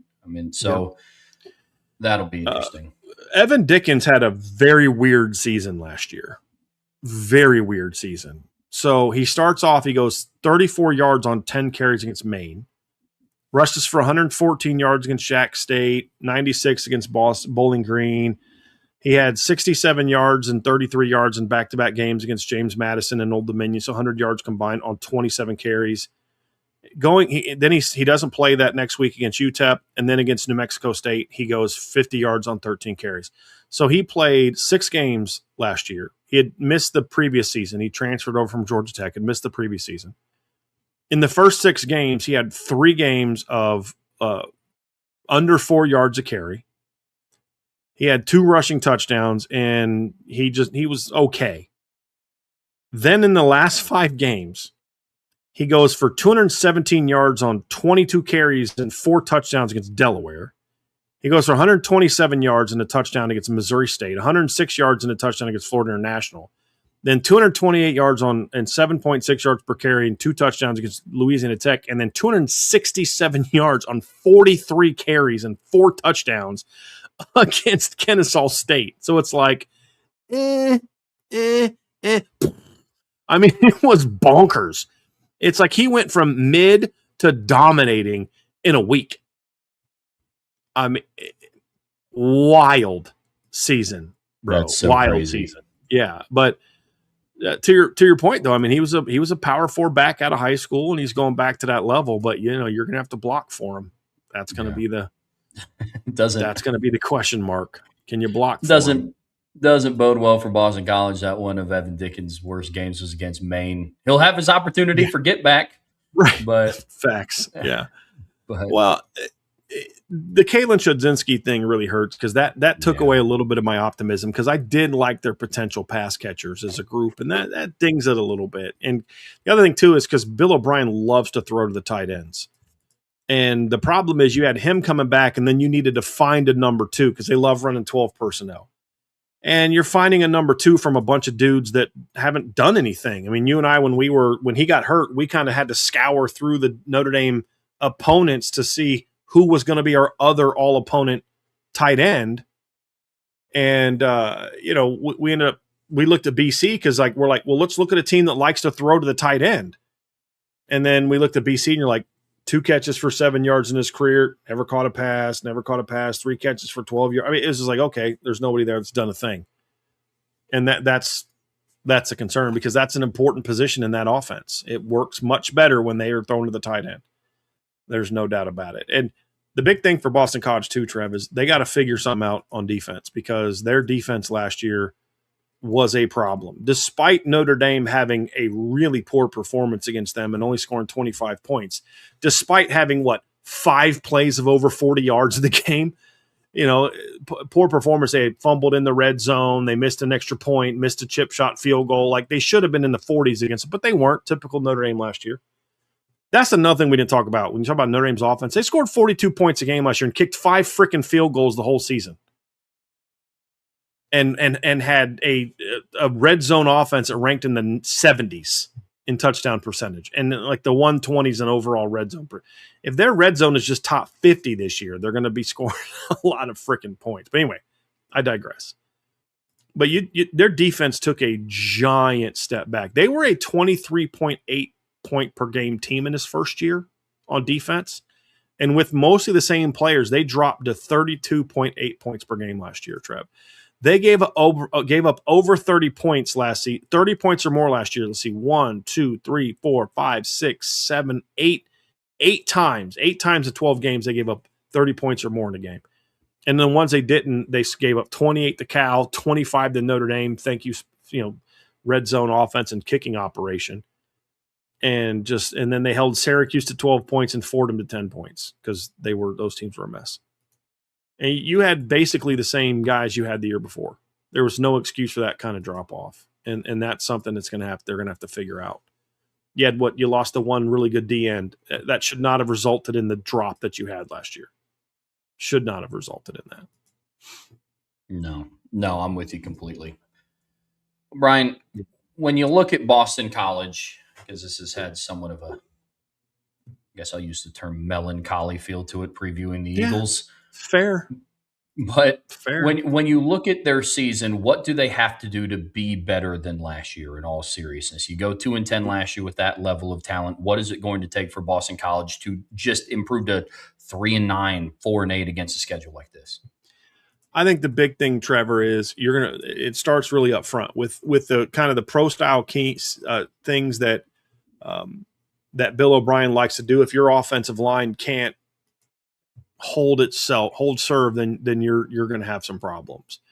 That's going to be a big thing. So it kind of starts there. After that, you're going to have to hope that the quarterback is as good as advertised. Now, what's interesting is he's going to a quarterback that's a lot more like the kid he chased out after 2024. Yeah. So he had Thomas Castellanos in 24, but he wanted to be more of a pro-style system. So he chases him out, goes and gets Stiller Lonergan, and then starts him, works early, doesn't work late. Then he goes to the portal for a D2 kid who last year at the Division II level passed for 2,086 yards last season through 17 touchdown passes, 11 interceptions last season. The year before, he only threw for 2,054 yards, 14 touchdowns, and 4 interceptions. It's not great. But last year, he ran for 942 yards and 10 touchdowns. And the year before that, he ran for 662 touchdowns. And over the last 2 years, has averaged about 5.8 yards per carry. So you're going back to the system you had 2 years ago. It's like, who are you trying to be? Yeah. But if it's going to work for them this year, then it has to click. And that's the style of offense that won for them 2 years ago. And you say, well, his kid's not much of a passer. Well, neither was Thomas Castellanos. Now, is he as dynamic of a runner as Thomas Castellanos? That's the question mark. And Trevor, I know you've watched him, and it's been a while since I've watched him. I don't think he's the dynamic athlete that. And I said 662 touchdowns. Obviously, that's not correct. It was 662 yards. Okay, Daly, thank you for that. You knew what I meant. But I just don't know that he's dynamic enough. And then with that offensive line. But if those two things can be solid, then they've got a shot because Bill O'Brien can scheme up relatively well. And they just need their defense to not be awful. If they can do that, like, look, you can beat Rutgers. You can beat Maine. You've got a shot at home against Virginia Tech and Pitt. You've got a shot at home against Florida State and Syracuse. Maybe you can sneak a road win over a Cincinnati team or a Georgia Tech or Duke. Like, it's not out of the realm for possibility. This is a tough schedule, but one that they can get to a bowl game with. But it's like you need a lot to go right. And and you got to figure out a way to get after the quarterback. That was the thing that they really struggled with last year. Yeah, agreed. They're going to need players, like Onye Nwosi to step up, Chris Marable to step up to get after the quarterback with you completely. What role does Bodie Cahoon carve out? I Yeah. mean, Max Bulla and some other members of the Notre Dame linebacking unit last year said, I mean, one of the most athletic dudes in the room is Bodie Cahoon. It's just, to your point, he's buried behind Drake Bowen and Kingston Yep. Villamasa and Jalen Sneed, Jaden Osbury. So I'd be very interested to see how they use him. But I'm with you. For them to have a successful season and to live up to what FanDuel has for their over-under of 3.5 wins, you got to hold serve at home or do the best you can at home. That has to be a place. Chestnut Hill has to be a place where you are a much more competitive team on the road, because almost every roster that's walking into Boston College or they're going out to play, you could argue is all better than Boston College outside of one, which is Maine. So very interested to see what they do there. Brian, we wrap up all of the kind of opponent previews with predicting how their season's going to go and then predicting their matchup with Notre Dame. So we'll start on the front here. How do you see their season going? Not well. I see this as a team that falls just short of the 3.5 over under on the win total from FanDuel. I'd go under here. I think between Rutgers, Maine, and Syracuse, they get at least 2 of those games, and then they sneak out a win somewhere else. I'll say this, Trev. If they can start 2-1, they have a chance to get to 4. But the key is going to be you've got to go 3-1 in your first 4 games. You've got to either catch Cincinnati or catch Virginia Tech. I think if you can do that, there's enough winnable games that maybe you can sniff being bowl eligible if Syracuse is as bad as they were last year, if Florida State's basically quit by then. Maybe you can knock off Duke, maybe you can upset Pitt. That would be a very Pat Narduzzi thing to do. Go on the road to Boston College and drop a game, right? I mean, that wouldn't shock us. But those are things that you look at, Trev. But like beating Rutgers is not going to be easy. Beating Cincinnati won't be easy. Beating Virginia Tech's not going to be easy. There's a world in which if they don't get off to a fast start, and I don't predict that they will, I don't know that Bill O'Brien is the head coach by the time they get to Notre Dame on November 14th. And if he is, I think I think Mike Denbrock is going to be has nothing to do with Bill O'Brien, but I think Mike Denbrock's going to have a little wanting to kind of. Mike Denbrock is kind of like an elephant. He doesn't forget stuff, and he's a bit of a how do I say this?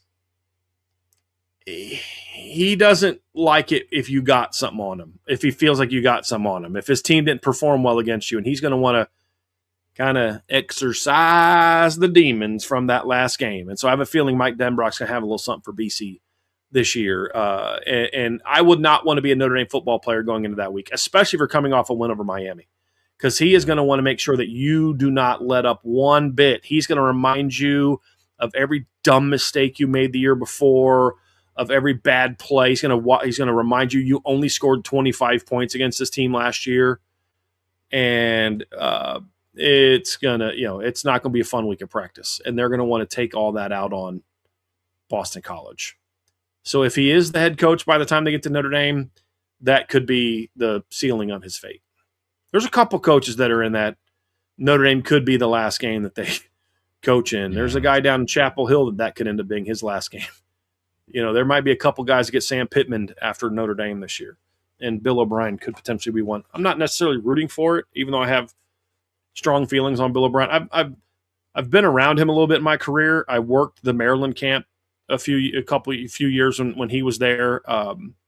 Don't really care much for him, but I don't root for anybody to get fired. It's just more of a reality. You can't go 2-10 and then come out the next year and get smoked again. And in the era of NIL, where on the low end you're spending $10 to $15 million on your roster on the low end. For teams, and they're probably on the low end. If they don't start off fast, they got to be 3-1. It could get a little rocky for him, as they move forward. Because there comes a point in time where you're 2-2, let's say, going into the SMU game, and you get smoked on the road by SMU. What's the buy-in from the players at that point in time? It's very true. I echo the same sentiment that you do about Boston College's season. I have them going 2-10 again. This is just, and I'm trying to be as respectful as possible because I have a lot of respect for anybody that plays the game, but this roster just is not good. Right, and we're not those flamethrowers that everybody sucks except the team we root for. We try to find positives every time we play. It's just, I also don't like lying to people. Yeah. And there's just not a lot of good to talk about with this roster. No. So I have them going 2-10. As far as my prediction for Notre Dame, I am all sorts of on board for it. Uh, very similar to Mike Denbrock. Marcus Freeman is also a coach that he understands how undisciplined his team was going on the road against Boston College after that win over USC. He knows that 25-10. I mean, you want to talk about leaving no doubt. One of the things that we don't talk about is how everybody and their mom was decimating Boston College last year, and then Notre Dame only beats them by 15 in a very ugly game. I have a feeling that Mike Denbrock will not be alone on the coaching staff of reminding the team of what happened when they traveled out to Chestnut Hill. And now you get them at home in November in that kind of home stretch of leaving no doubt.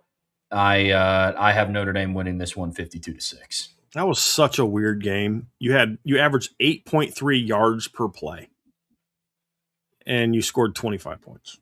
458 yards of offense, and you scored 25 points. It was a very weird game. Yeah, they're gonna dominate. Trev, 56-7 is what you said. 52-6. 52-6. I'm gonna get nostalgic on you there, Trevor Trowbridge. I'm gonna go 54-7. And the old timers know what that score is all about. I'm going to go 54-7. This has been a weird series, Trev. Notre Dame obviously dominated at the start. You know, they won 8 of the first 10, lost in 93 and 94 when Tom Coughlin was the head coach at BC. And then BC dominated that series, if you remember, from 01 to 2008, beat Notre Dame 6 straight years. Since then, Notre Dame has won 10 straight games. They've had a couple competitive games in there. Obviously, Notre Dame won by 4 in 2009. They only won by 2 in 2011. Still can't believe that game. Won by only 3 in 2015, which was a super ugly game. The last several times they've played have been far less competitive.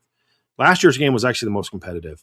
Notre Dame won 49-20, 40-7, 45-31 in 2020, and then 44-0. I think the game is going to look something like that. I'm going to go 54-7 just because of my throwback to 1992, but I could see this being where Notre Dame ends their shutout streak. I think the last team they did shut out was, in fact, Boston College. Yeah, in 2022, and I could see that happening again here. Yeah. Yep. Agreed. I could see it. Brian, we're taking today's show home with a daily mailbag here in the Irish Breakdown podcast, brought to you by our friends over at FanDuel. Now, this does happen to be your first ever mailbag, because I know we have new listeners in here every single day. You can put MB for mailbag or a mailbox emoji prior to your submission. We would prefer questions geared towards the topics today. So we've covered a lot. We've ranked our top 10 offenses. We've previewed Boston College. We did a practice report. We talked about the injuries to two players that Notre Dame has, Chaz Smith at corner, Matty Augustine on the offensive line. And we also talked about Stephen A. Smith being on campus. So lots to choose from. Get those questions in. And then, as always, Super Chats get bumped up to the top.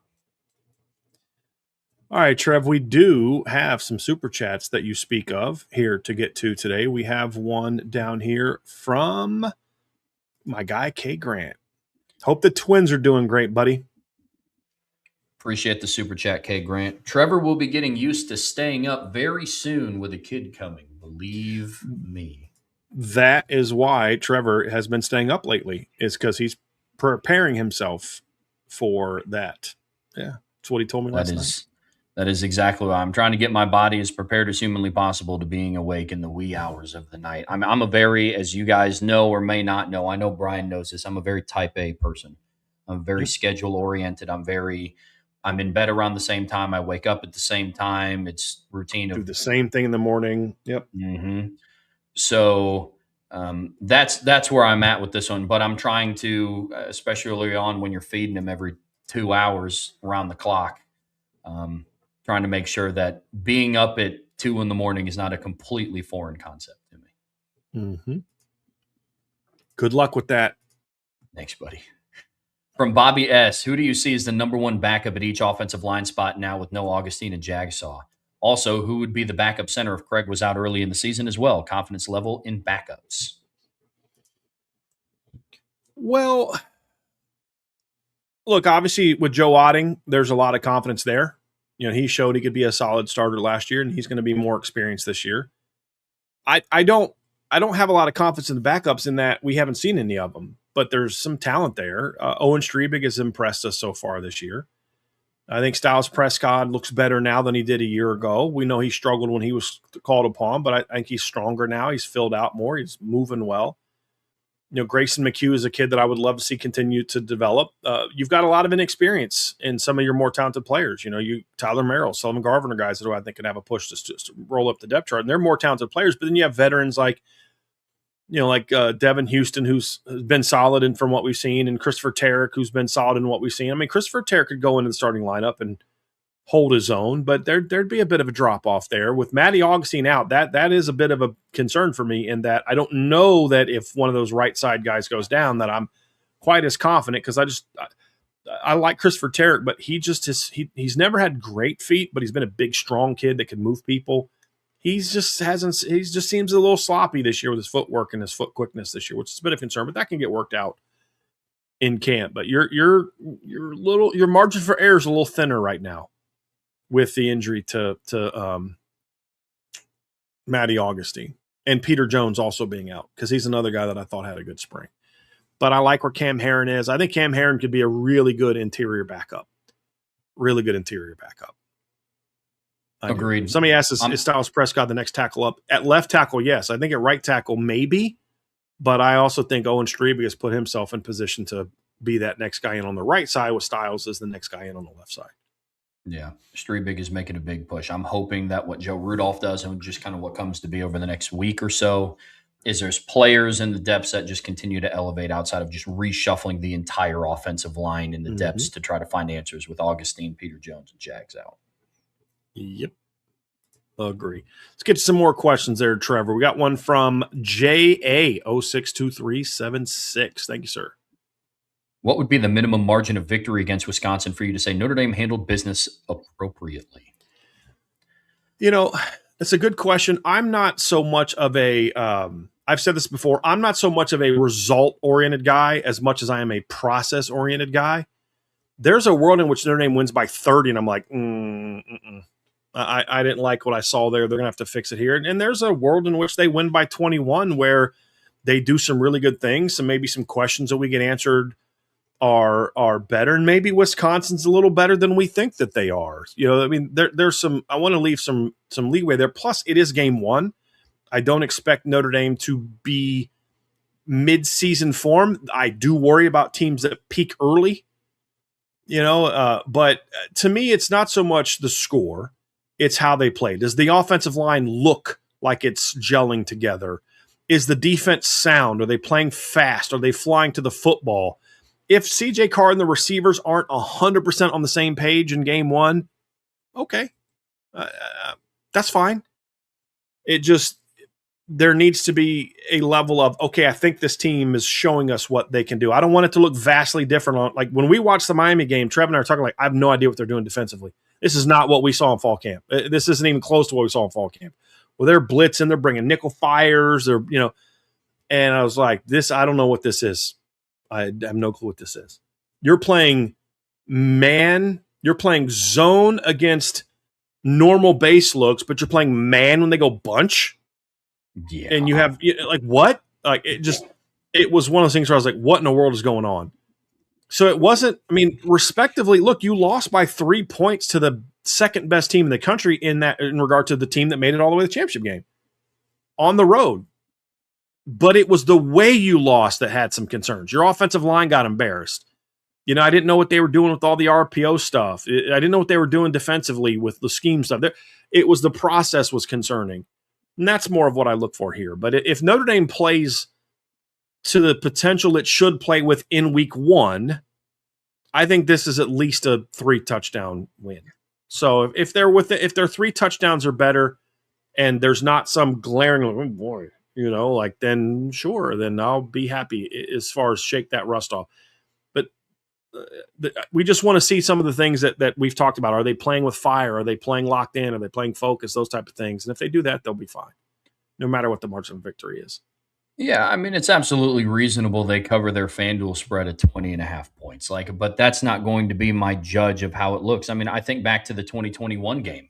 Yeah, that was an ugly game. It was like 13-16 before Chris Tyree House, or 13-10 before Chris Tyree House that kickoff return for a touchdown. And Yeah. then you get like two pick sixes, and so it just Because what depends on how it you had looks. Kaiser had one, right, and then Drew White had one, and then they had like another pick that set up another score. It went from 13 to Mhm. 10, beginning of the fourth quarter, to 41 to 13, like that. Yeah. Mhm. So stylistically, you won by 28, but play like you won by 28. Correct. Yeah, it's a good point. And look, that game was more convincing than last year's Pitt game. But which game did Notre Dame play better in? Last year's Pitt game. Yeah. 100%. It's more about how they look. From Michael Perez, who scores Notre Dame's first defensive touchdown. I'm going to say Boubacar Traore on a scoop and score. Bryce Young with the sack. Boubacar picks it up, houses it. That's what I'm going with. Tim or Drake Bowen? Yeah, that was the answer that I was going to go with. I was like, dude, I'm a lay down a bar. I'm going Boubacar. There's no way he's going to think of this one. Yeah. No, I could see Drake on something. I just can't think that they're going to be dumb enough to throw those situations to like Leonard and Bryante this early in the season. I got one. DJ McKinney. Okay, It's kind of like his welcome to Notre Dame moment. I dig that. Last time Notre Dame had a legitimate national championship team, you do know that the first touchdown they scored that season was a defensive touchdown. Did you know that? 1993, Notre Dame's first touchdown of the season was a pick six. I think it was on the first drive of the game by Pete Bursich. It's Northwestern. I believe it was drive one.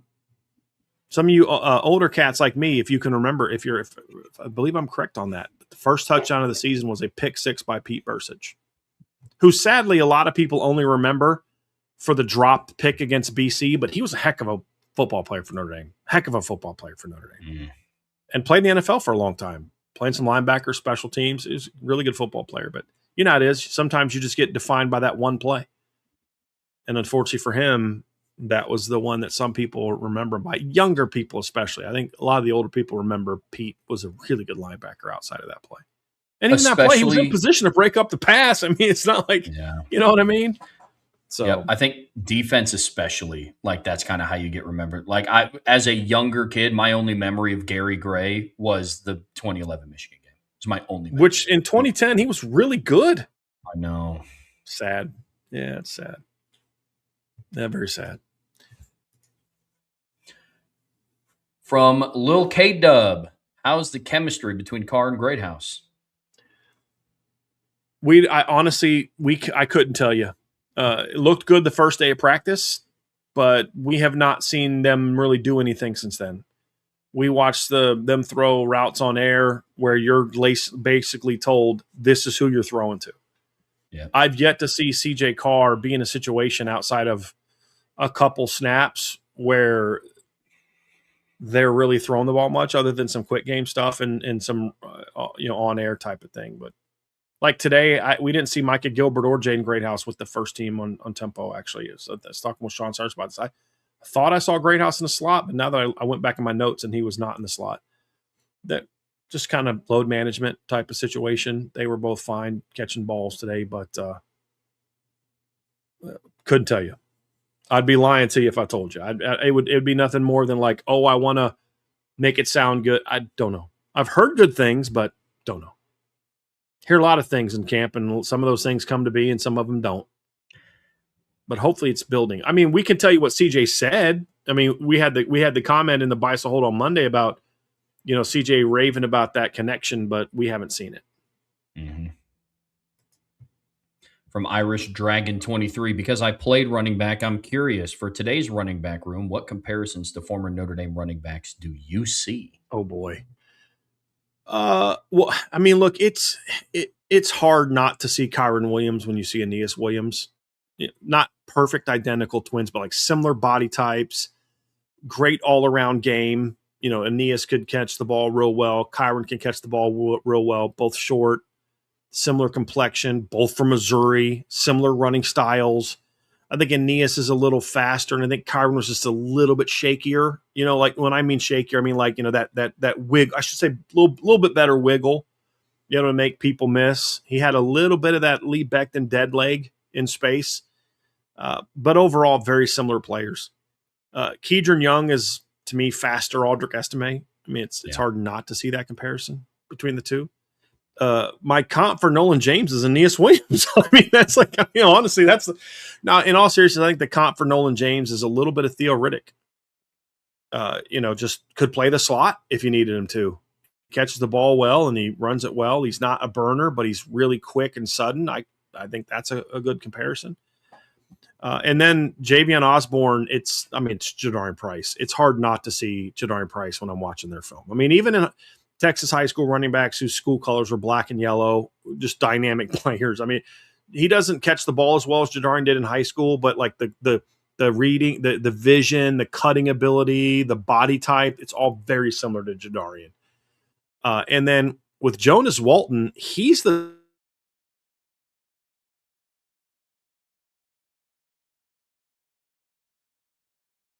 I'm going to go out on a limb here and say that Brian's internet was buffering again.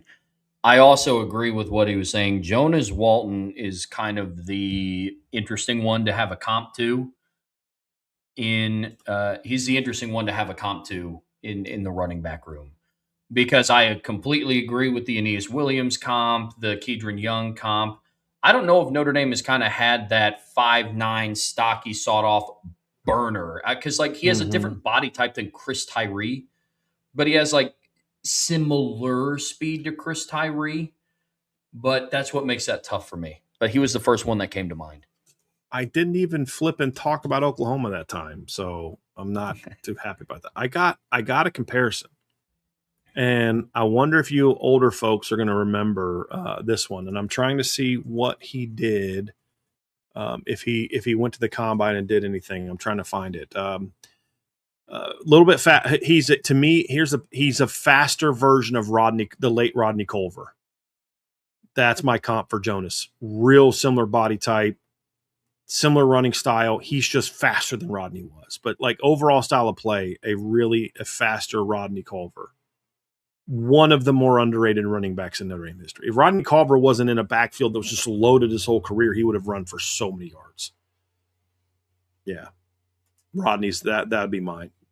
Good deal. From Andre Tonsel, do you believe that people really care that some of these football schedules are set so far in advance that a team may be good then but could be bad later by the time you play them? No, I don't think they really care so much. I just think they want to have their schedules figured out. I think they know there's a risk, but you also run the risk of, if you don't schedule them far in advance and everybody else is, you're just not going to be able to find a good opponent. Agreed. I think there should be credit given to teams for trying to schedule well. Like when you look at Indiana and you look at Penn State, you look at Texas Tech and what they are playing, you didn't try to schedule well. You didn't think, hey, I really thought Jacksonville State was going to be a powerhouse by now. But when you go schedule, Miami plays Florida in back-to-back years. Florida stunk. Miami didn't know that. You don't schedule Florida thinking they're going to suck. You know what I mean? You think they're going to be a good football team. There's things along those lines where you can say, hey, you thought you were going to have a good opponent. Perfect Indiana 2 years ago. Oh, their schedule sucks. Well, they had Ohio State and the two teams that played for the national title the year before on their schedule preseason. How could we know that Washington and Michigan were both going to take giant steps back? So I think you got to give a team credit for trying. You go out and schedule a legit Power 4 team like Notre Dame schedules Wisconsin. When Notre Dame signed Wisconsin, they may be bad now, but when they signed that deal, Wisconsin was coming off a year in which they played for the Big Ten title. And if it wasn't for a miraculous fourth quarter comeback or second half comeback by Penn State, they would have been the Big Ten champs. That's when Notre Dame signed Wisconsin. And this game this year was supposed to happen in 2020. And then COVID obviously pushed it all the way back to 2026. So you intended to schedule somebody good. And they didn't hold up their end of the bargain because the game got played 10 years later. So I think those are all things. You give a team credit for trying to schedule well, even if it doesn't work out and that team ends up not being good. Like here's a perfect example. Oregon scheduling Oklahoma State on the road, a home and home with Oklahoma State. when they made that deal, I'm quite confident, that they were expecting Oklahoma State to be pretty good, right? I mean, you think you're going into September with back-to-back games at Boise State and Oklahoma State, you're probably thinking we're trying to challenge ourselves early in the season, right? Why else would you do that? So that's kind of where I'm at. I'm trying to find when they scheduled it in 2008. They signed the deal in November of 2018. So if you go back to when that game was scheduled, that's a long time ago. When you go back to when that game was scheduled, Oklahoma State was in the midst of their first year in 4 years where they weren't a 10-win team. They had been a 10-plus win team in 4 of the previous 5 seasons. So you're not scheduling Oklahoma State at that time thinking they're not going to be very good down the road. And that's kind of where I'm. You schedule Boise State whenever they scheduled Boise State. They were not thinking it was going to be bad. So you look at Oregon's non-conference, and you're like, it's an okay Boise State team and a bad Oklahoma State team. They're not challenging themselves. But yeah, they kind of are. They thought that team was going to be pretty good. And let's remind everyone that Boise State almost beat Oregon 2 years ago. So I give teams a little bit of credit for that. But to your point, Andre, you don't know what a team is going to be when you schedule them 8, 10, 12 years in a row. Remember what Brian Kelly said about playing at Texas A&M? He's like, I'm going to be on the beach sipping Mai Tais when that comes around. He probably should have been. But you just don't know what a team is going to be or who the coaches are going to be. Yep. That's even more true now of this portal NIL era. Now your rosters are changing year over year. It's not. I mean, there's some conversation. It's not even about what are they going to be in 5 years. Like, what are they going to be next year, man? Right. It's crazy. Right. From Andrew Gilmore, BD, do you see Venables' seat warm at all? Not right now, no. Look, he said, if you look at it, depending on how you spin it, he's had 2 10-plus win seasons in the last 2 years, and he's coming off of a playoff berth.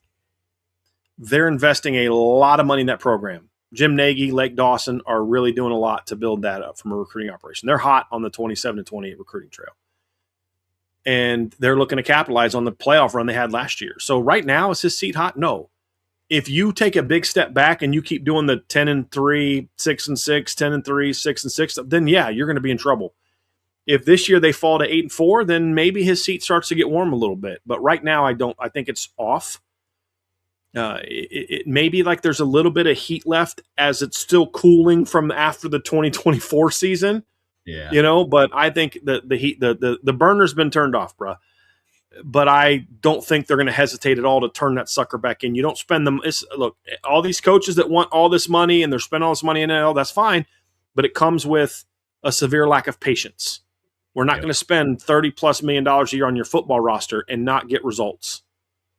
So these hot seats can get ramped up real fast. But I think right now Oregon's trending in a very good direction. And from what we can see, the boosters and the administration are supporting them like crazy because they're going out there and spending money on recruits or spending money on staff. They went out and made a great running back coach hire this offseason with Coach McCullough.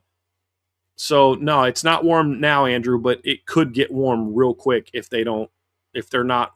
I think this year, make the playoffs is great, yes, but you got to be going into November in competition for a legit playoff spot. If you fall one game short and you go 9-3 in a year where the SEC should be really good and deep, yeah, it's disappointing, but I don't know that the seed is heated up yet. Yep. You go 8-4 and you're out of it by November, then we could be in a situation where it's like, yeah, we're not paying for this. So you got one more year to get this thing figured out or you're in trouble. Yep.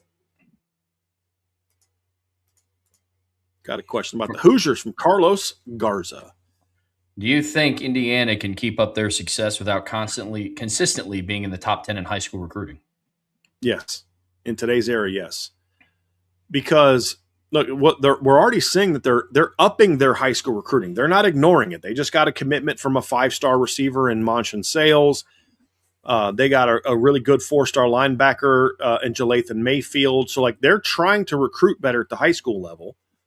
But they're also realistic to know that we're not going to be a top 10 high school recruiting team every year. Go out and win some of those 4 or 5 really big battles a year, then get a bunch of good, solid program guys like Carter Smiths, like some of these other kids that have developed from Indiana, right? Carter Smith was an under 3-star kid that signed with them out of high school. I think Bray Lynch, wasn't it Drew Evans was a transfer and Bray Lynch signed out of high school? I think that's how it went.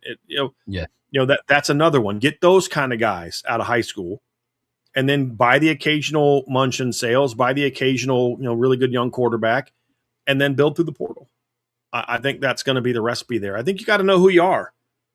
And I don't think one title all of a sudden means Indiana is now going to go beat Ohio State, Notre Dame, and all these teams for recruits. You're going to have to show a little bit longer track record. But you can go out there with the right offer and the right system and go get a Munchin sales.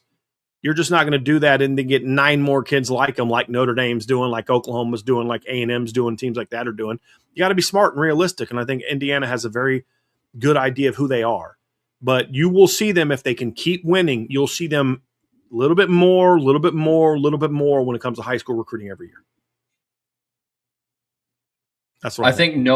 I think knowing who you are is very important in this day and age of college football, because there's other programs who it's like, we'll completely build through the portal because we saw what Indiana did, and they're not built to do that. And then you have other programs that are just strictly high school recruiting pipelines. I think you need, to some varying degree, a blend of both. And Indiana's situation is different than some of the blue bloods of the sport. So I'm with you completely.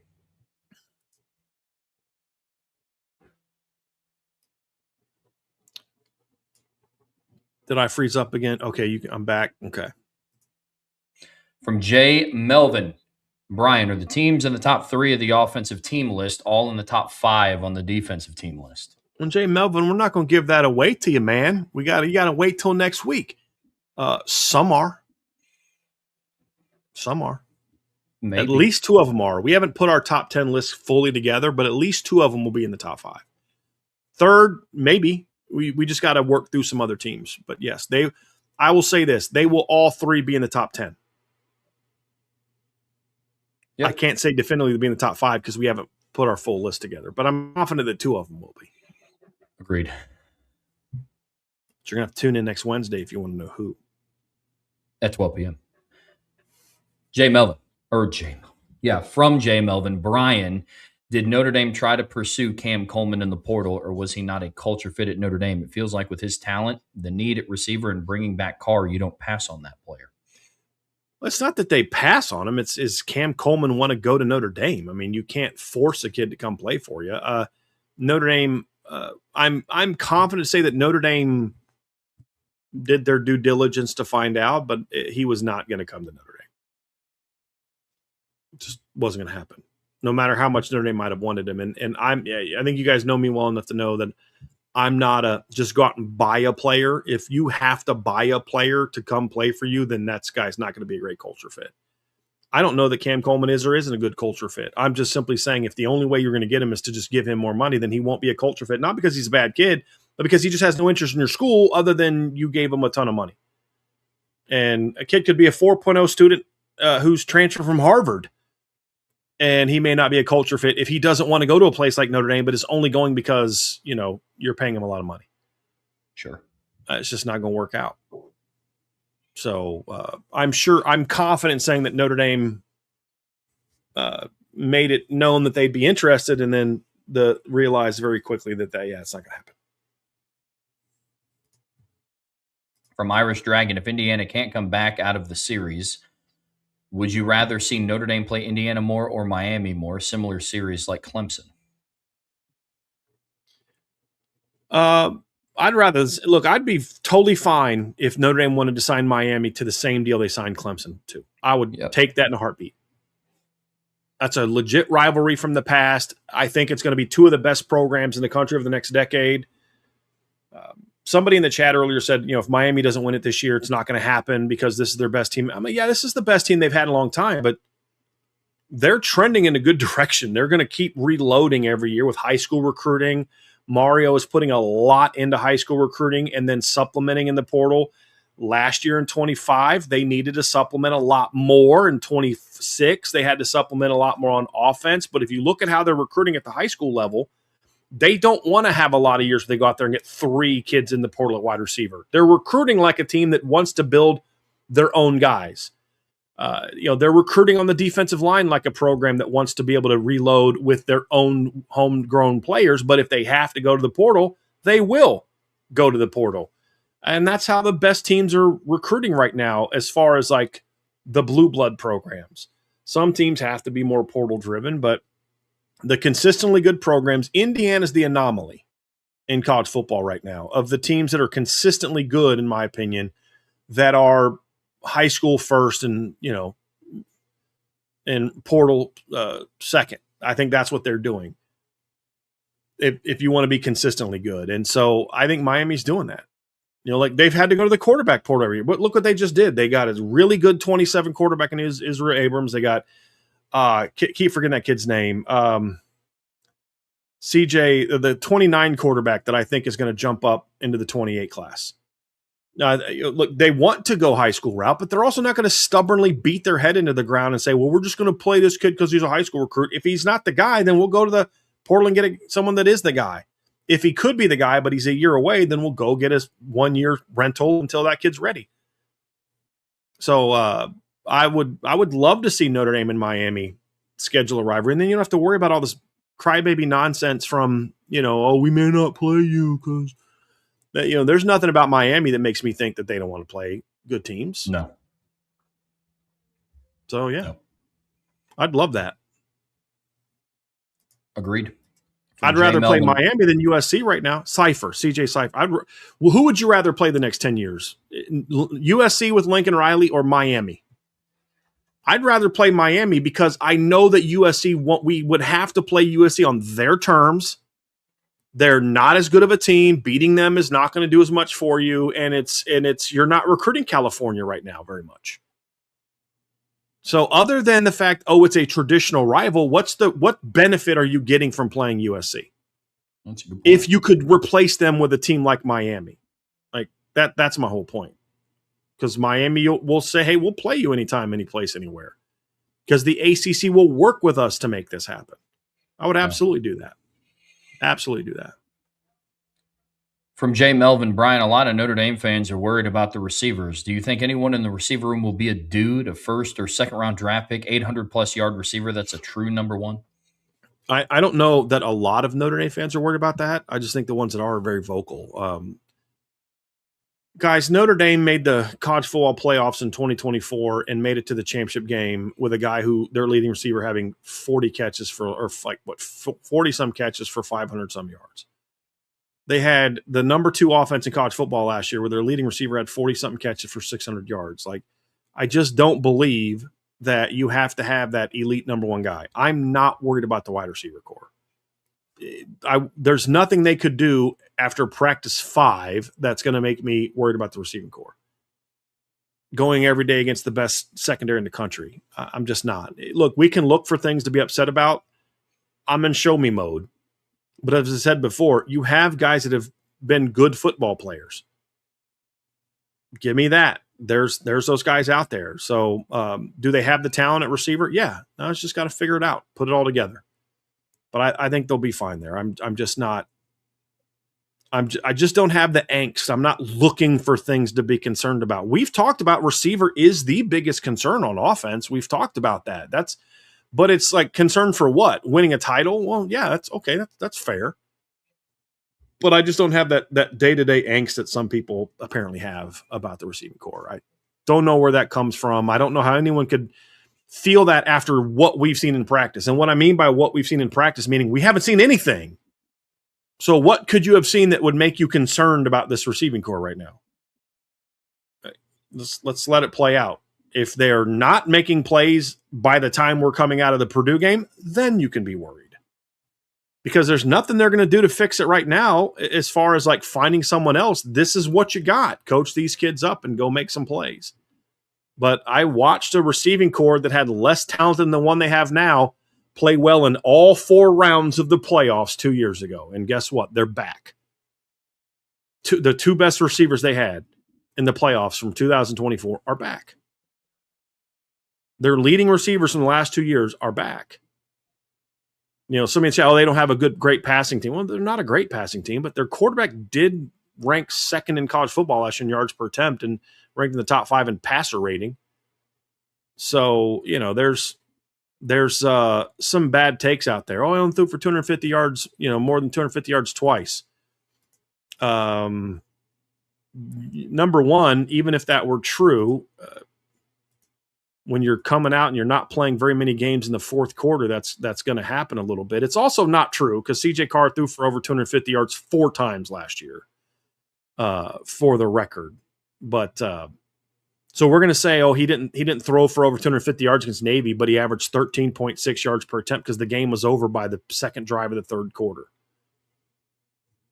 Okay, sure. Threw for 49 yards against Syracuse because it was 21-0 before he stepped on the field in that game. Like, if you're looking for something to be upset about, you can find it with any team. It's just not something that I have a lot of angst out for right now. I could look, Trev. We could do segments and shows where I could have you do an article about, hey, this is a concern, this is a problem, and guess what? It'll get a bunch of clicks because negativity sells. But just it's not there. And I don't give a crap what the quarterback before CJ Carr did or did not do as a thrower. You didn't recruit Riley Leonard to be a great passing quarterback. Now you're moving the goalposts. It's a silly thing to say. The quarterback they had in 2023, guess what he did? He passed for 250 yards several times. 1, 2, 3, 4, 5, 6 times in 12 games. I mean, what are we doing here? They had a quarterback in 2021 that threw for 500 yards in a game. I mean, am I going to go there to try to, Notre Dame likes to throw the football. Did you know that in 2021 in a bowl game, their starting quarterback threw for 509 yards? What are we doing?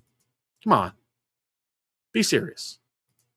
Be serious. Tyler Buckner even threw for over 250 yards in one of his 3 starts. Come on. Give me a break. A so-so pass game.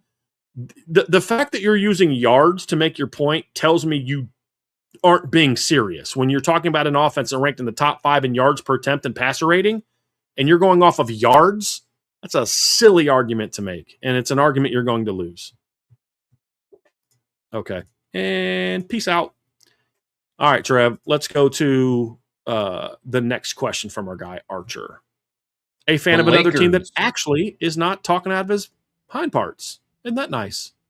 There we go. From Archer, the Lakers are being sold for $12 billion. If Jerry Jones sold the Cowboys, how much do you think he could get for them? Oh, gosh. I mean, I'm trying to look in. Online it says they're worth over $15 million. So, I mean, it'd be kind of it. I mean, the Lakers are one of those franchises, like the Lakers and Celtics are like those franchises that can make a ton of money in basketball. But I would think that the most valuable NFL franchises are going to be worth more than the most valuable NBA franchises. Don't you? That's just a guess. I don't know. This is not something I've studied, but I would assume it would be by my guess would be something more. 20 billion. That'd be, if I just had to put a rough guess on it, that's probably what I would say. I would think so. Especially I don't know that Jerry wants to sell the Cowboys. That's the other thing. It's like, Trev, if you look at like the market value for my home, it's X amount of dollars, right? But if someone wants to buy it from me, they're going to have to pay me a lot more than X amount of dollars of what the market value is because I don't want to move. So if you want me to move from my home, you're going to have to give me more than that's a fair price. I don't want a fair price because I'm not looking to leave. So if you want me to leave, if you want me to sell, then you're going to have to give me more than what it's worth because it's, no one's going to buy it that way. Yeah, I'm not trying to sell. You wanted it.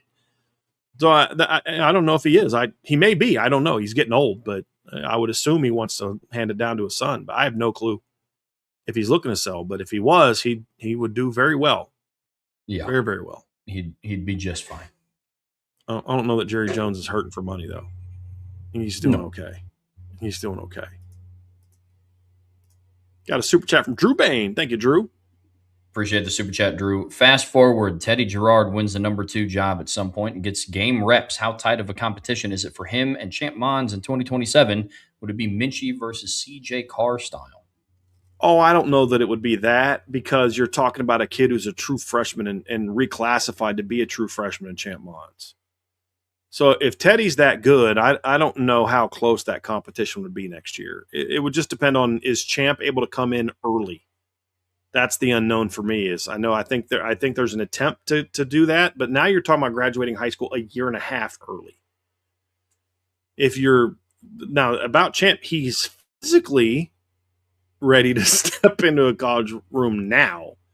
He'd be Notre Dame's heaviest quarterback today. But mentally, emotionally, as a young man, would he be ready? I don't know the answer to that question. So I don't know that it would be quite that competitive. I think the bigger thing is you better play really well in 2027, Teddy, if you want to not get beat out in 2028. Would be more likely how I think that would go. Yeah. Yeah, I'm with you. You better shine. But I could see that. I could see Teddy doing that, and I could see that being a good battle. I don't know that I'm ready to put that on a kid who we have yet to see play beyond his sophomore year of high school. I'm just not ready to put that on him. Enormous potential aside, I just want to see him play first. Your question's very fair, Drew. It's just, for me, I just want to see kind of how Champ performs this year before I start jumping too much into that. Sure. From Raymond Harton, I remember you talking about Teddy Gerard throwing off of his front foot a little too much. Looks like he's still got that same motion. Do you think it's something they may work on? I have no idea. I would hope so. It's just going to make him a little bit more accurate and let him get a little bit more drive on the ball when he's thrown to the left, especially to the left. So I hope it's something they work on, but I don't know. Especially down the field. Yeah. One thing that we noticed on the first day of fall camp is it looks really good on short throws. Once he starts to stretch the ball past about 15, 20 yards is when it becomes an issue. Yeah. Now, he still throws some nice deep balls. There's a pass play that came out today on X where he threw a slot fade to Caden Finley, who beat Jaden Sanders for a touchdown on the play. It's a really nice throw. But there's consistency. There's some throws he does it that way, Trev, and he rips it, and then other throws the ball dies a little bit or it sails on him a little bit, because once you lock that front leg, it also kind of locks your hips, and now you're all arming it, and sometimes it's going to look good and sometimes it won't. So it's really just about consistency and accuracy. Just to get that weight transfer just a little. It's a minor. It's like a split second too soon, and then it locks them in, and it doesn't always happen. But yeah, it's something that can be improved upon, and I would hope the coaching staff sees that and they are able to fix that. From Father J-Pop, sounds like you think Notre Dame, Oregon, and Miami are consensus top 3 offenses in the country. Are we really? IU shouldn't be in that group. In my opinion, IU is greater than Miami, and I'm worried about Notre Dame in the boundary. Notre Dame in the boundary is a legitimate concern. A lot of teams have legitimate concerns. I'm worried about Oregon at tackle. I'm worried about Miami's offensive line. Do I think Indiana's better than Miami? I think Indiana was better than Miami last year. I think Miami was better than Indiana in 2024 on offense. But projecting to this year, Miami is going to be better at quarterback than Indiana was, than they were last year. Does anybody think – I'm a big Josh Hoover fan. Does anybody think Josh Hoover is going to be better than Fernando Mendoza? They lost 2 1,000-yard running backs. Miami brings back their 1,000-yard running back. They lost 4 of their top 5 pass catchers from last year. Indiana did, including their top 2 receivers, where Miami brings back their 1,000-yard receiver and then went and got another 1,000-yard receiver out of the portal. Whereas Indiana brought in a good receiver, but a guy that had 600 yards last year. They also lost their really good number 4 receiver, DJ Williams, and Miami's going to be much deeper at receiver this year. Tight end's a bit of a wash. I think Elijah Lofton's more talented, but they just don't throw to the tight end a lot at Indiana, so it's really kind of a useless comparison. And I think Indiana's got a better offensive line right now, but I think Miami's got a more talented offensive line. So we'll see how it goes. And you've got coordinators at both schools that have proven they can coach an elite offense. And I give Shannon Dawson a lot of credit for what he did last year. No, they weren't an elite offense, but I think he did exactly what Mike Denbrock did in 2024, which is he coached the talent he had. He didn't coach to him like, well, I mean, we're trying to do this, but Carson ain't Cam Ward. Well, guess what? He's not Cam Ward, so you build the offense to fit him.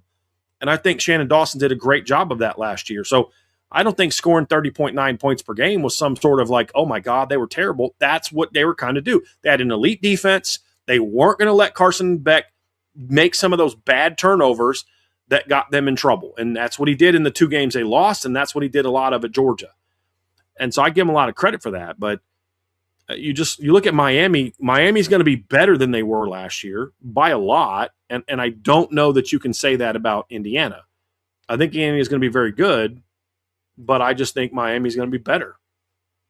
And they have a track record that tells me that they can be better as well. So that's where I'm at. But if you want to argue that Indiana's better than Miami, I'm not going to tell you you're nuts. I'll disagree with you, but I mean, this is a team that scored 41 points a game the last 2 years. I'm not going to sit here and tell you you're nuts. It's a very good offense. And it'll continue to be a very good offense. I just think Miami's is going to be better. Yeah. It's deeper right now, too. Yeah. But the boundary receiver position, we talked about this last week. But yes, that's a legitimate concern for me. But my whole point is, look, guys, they went to the title game 2 years ago with Bo Collins in the boundary catching 30-some balls for 400 yards.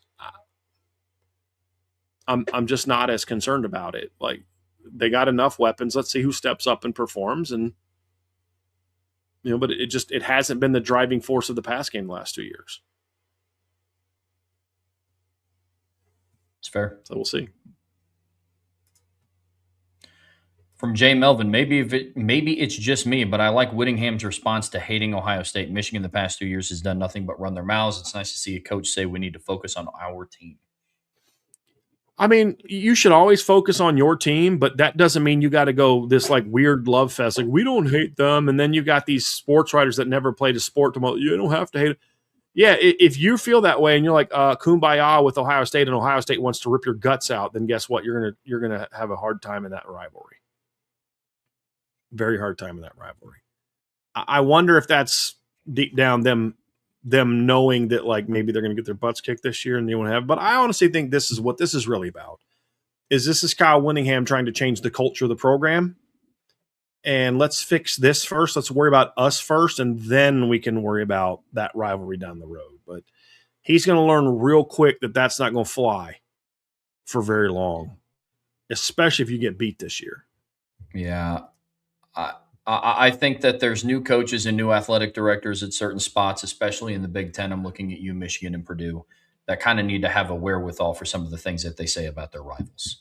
Purdue's athletic director should not have been talking about, if you don't want to win championships, go to Indiana. That was the most stupid comment I've ever heard in the history of my entire life. And with really Kyle, and with Kyle Whittingham, it's like, look, dude, I get it. Like, if you want to hold hands with Ryan Day and sing Kumbaya, that's cool. That is not the rivalry for this. Like, you're talking about a rivalry where students cancel out M's in their papers on Ohio State's campus because during that week. Like, it's just, they cross it out on papers, street signs on campus. Like, if you want to start off your tenure by talking about how you don't hate Ohio State, that's up to you, buddy. But that's yeah.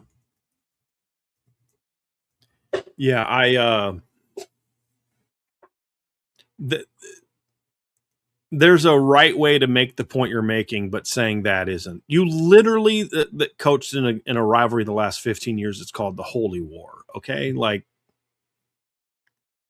come on. From Lil K Dub, is there any word on the tribute or tributes for Lou Holtz this season? Been thinking about him a lot the closer the season gets here. I haven't heard anything. I also haven't really asked. I might start looking a little bit into that, but I really hope that they do something. Yeah. But I have not heard anything. From Jay Melvin, who really wants us to start answering questions about defense. Will the Indiana defense be as good as it was last year, Brian, with them bringing guys back? My man, we told you at the beginning of the show, we will talk about that next week. We will do our ranking. Will they be as good as they were last year? They could be.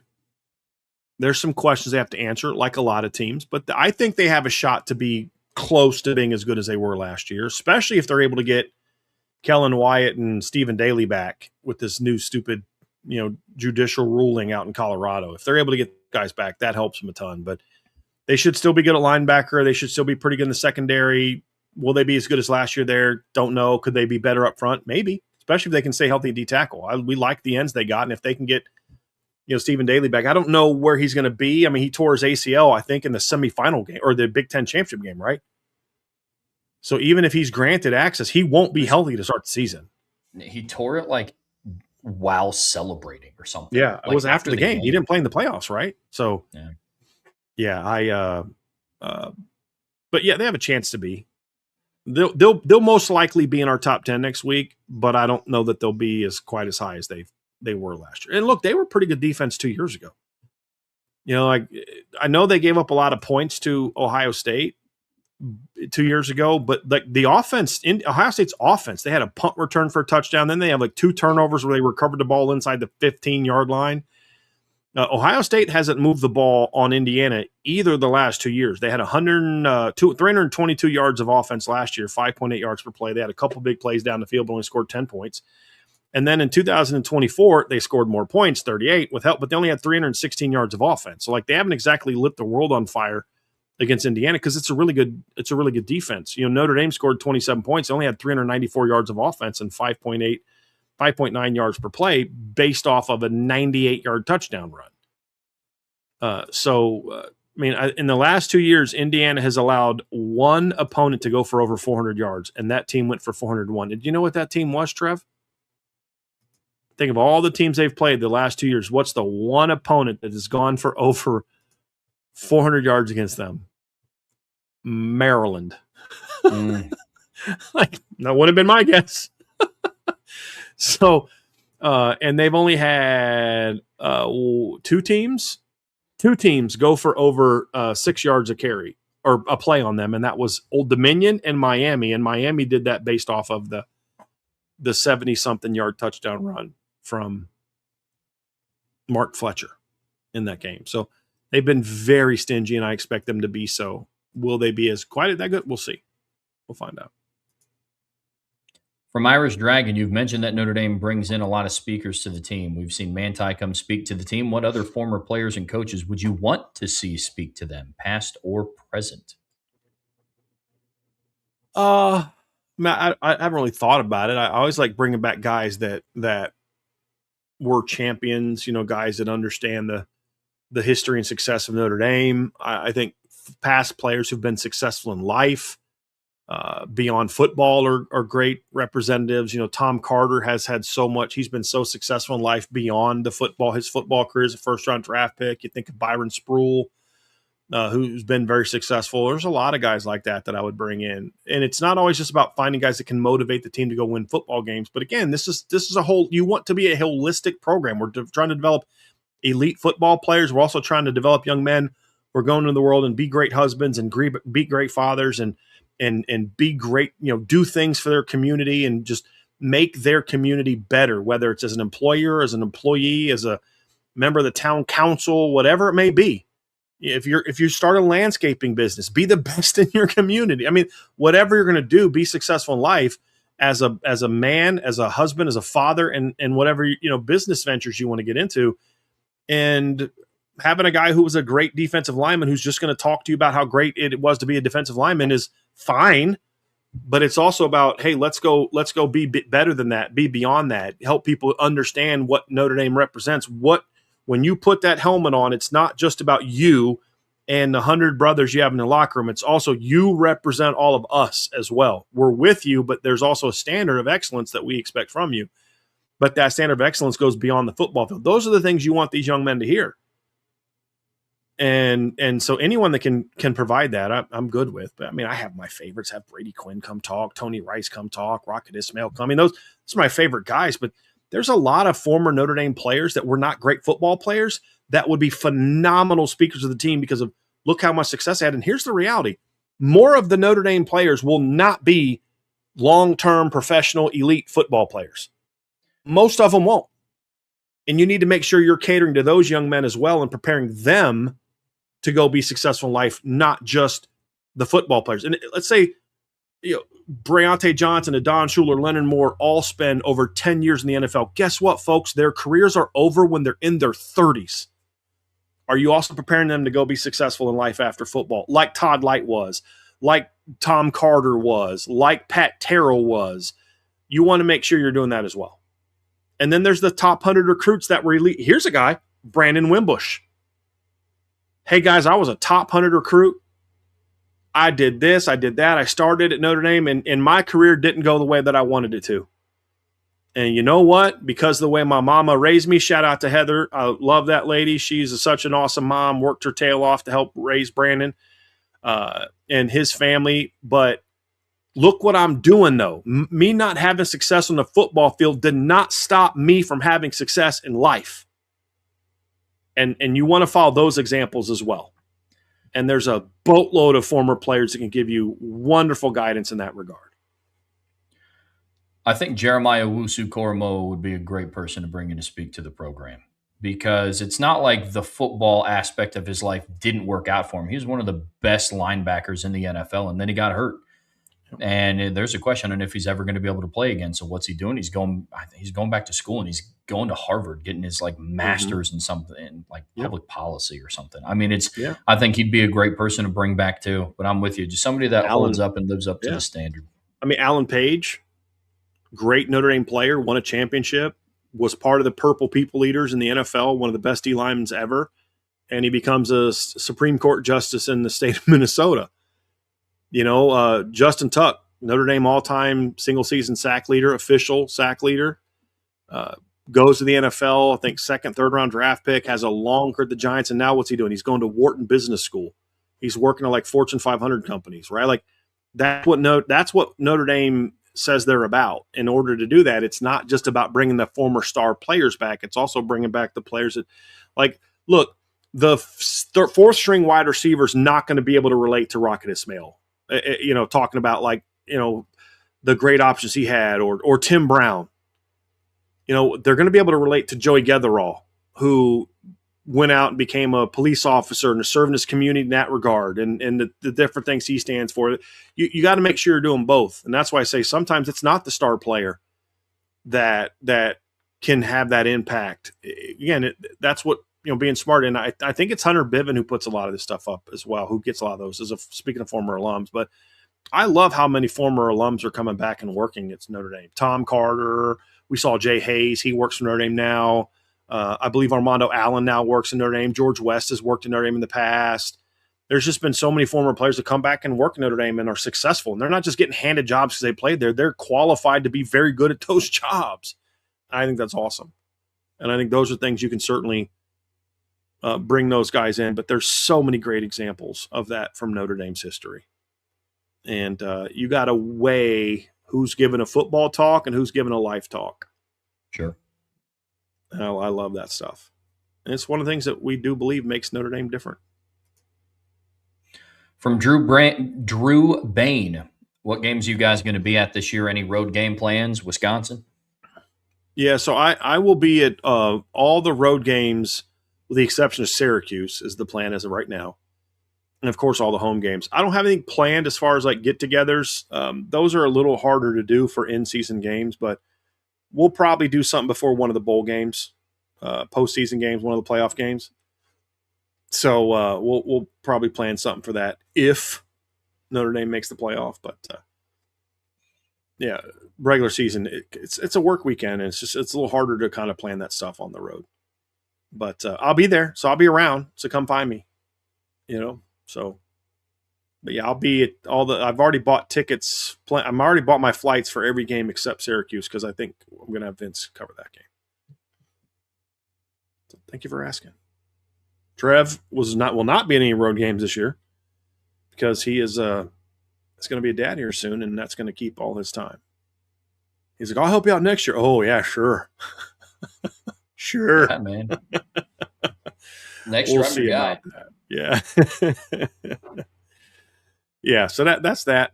So, Trev, that's the last of the questions as well. Good deal. Well, folks, that's going to do it for us here this afternoon on the Irish Breakdown podcast. Here in a little bit over an hour, the guys are going live on IB Nation Sports Beat. They're talking about some of Charlie Partridge and Joe Rudolph's comments from the press conference this afternoon. On your way out of this show, be sure to hit that like, hit that subscribe, hit that notification bell. Be sure to share this podcast with your friends, family, anybody that you know loves Notre Dame and college football as much as you do. But as always, best way to support what we do here and stay in tune is subscribe to the premium message boards at boards.irishbreakdown.com. Brian and I will be back tomorrow at noon, 12 p.m. start times from here on out, going over the course of the season. So all the more reason to be subscribed and have that notification bell hit. So until tomorrow at noon, that's Brian. I'm Trevor. See you back here very soon on the Irish Breakdown Podcast.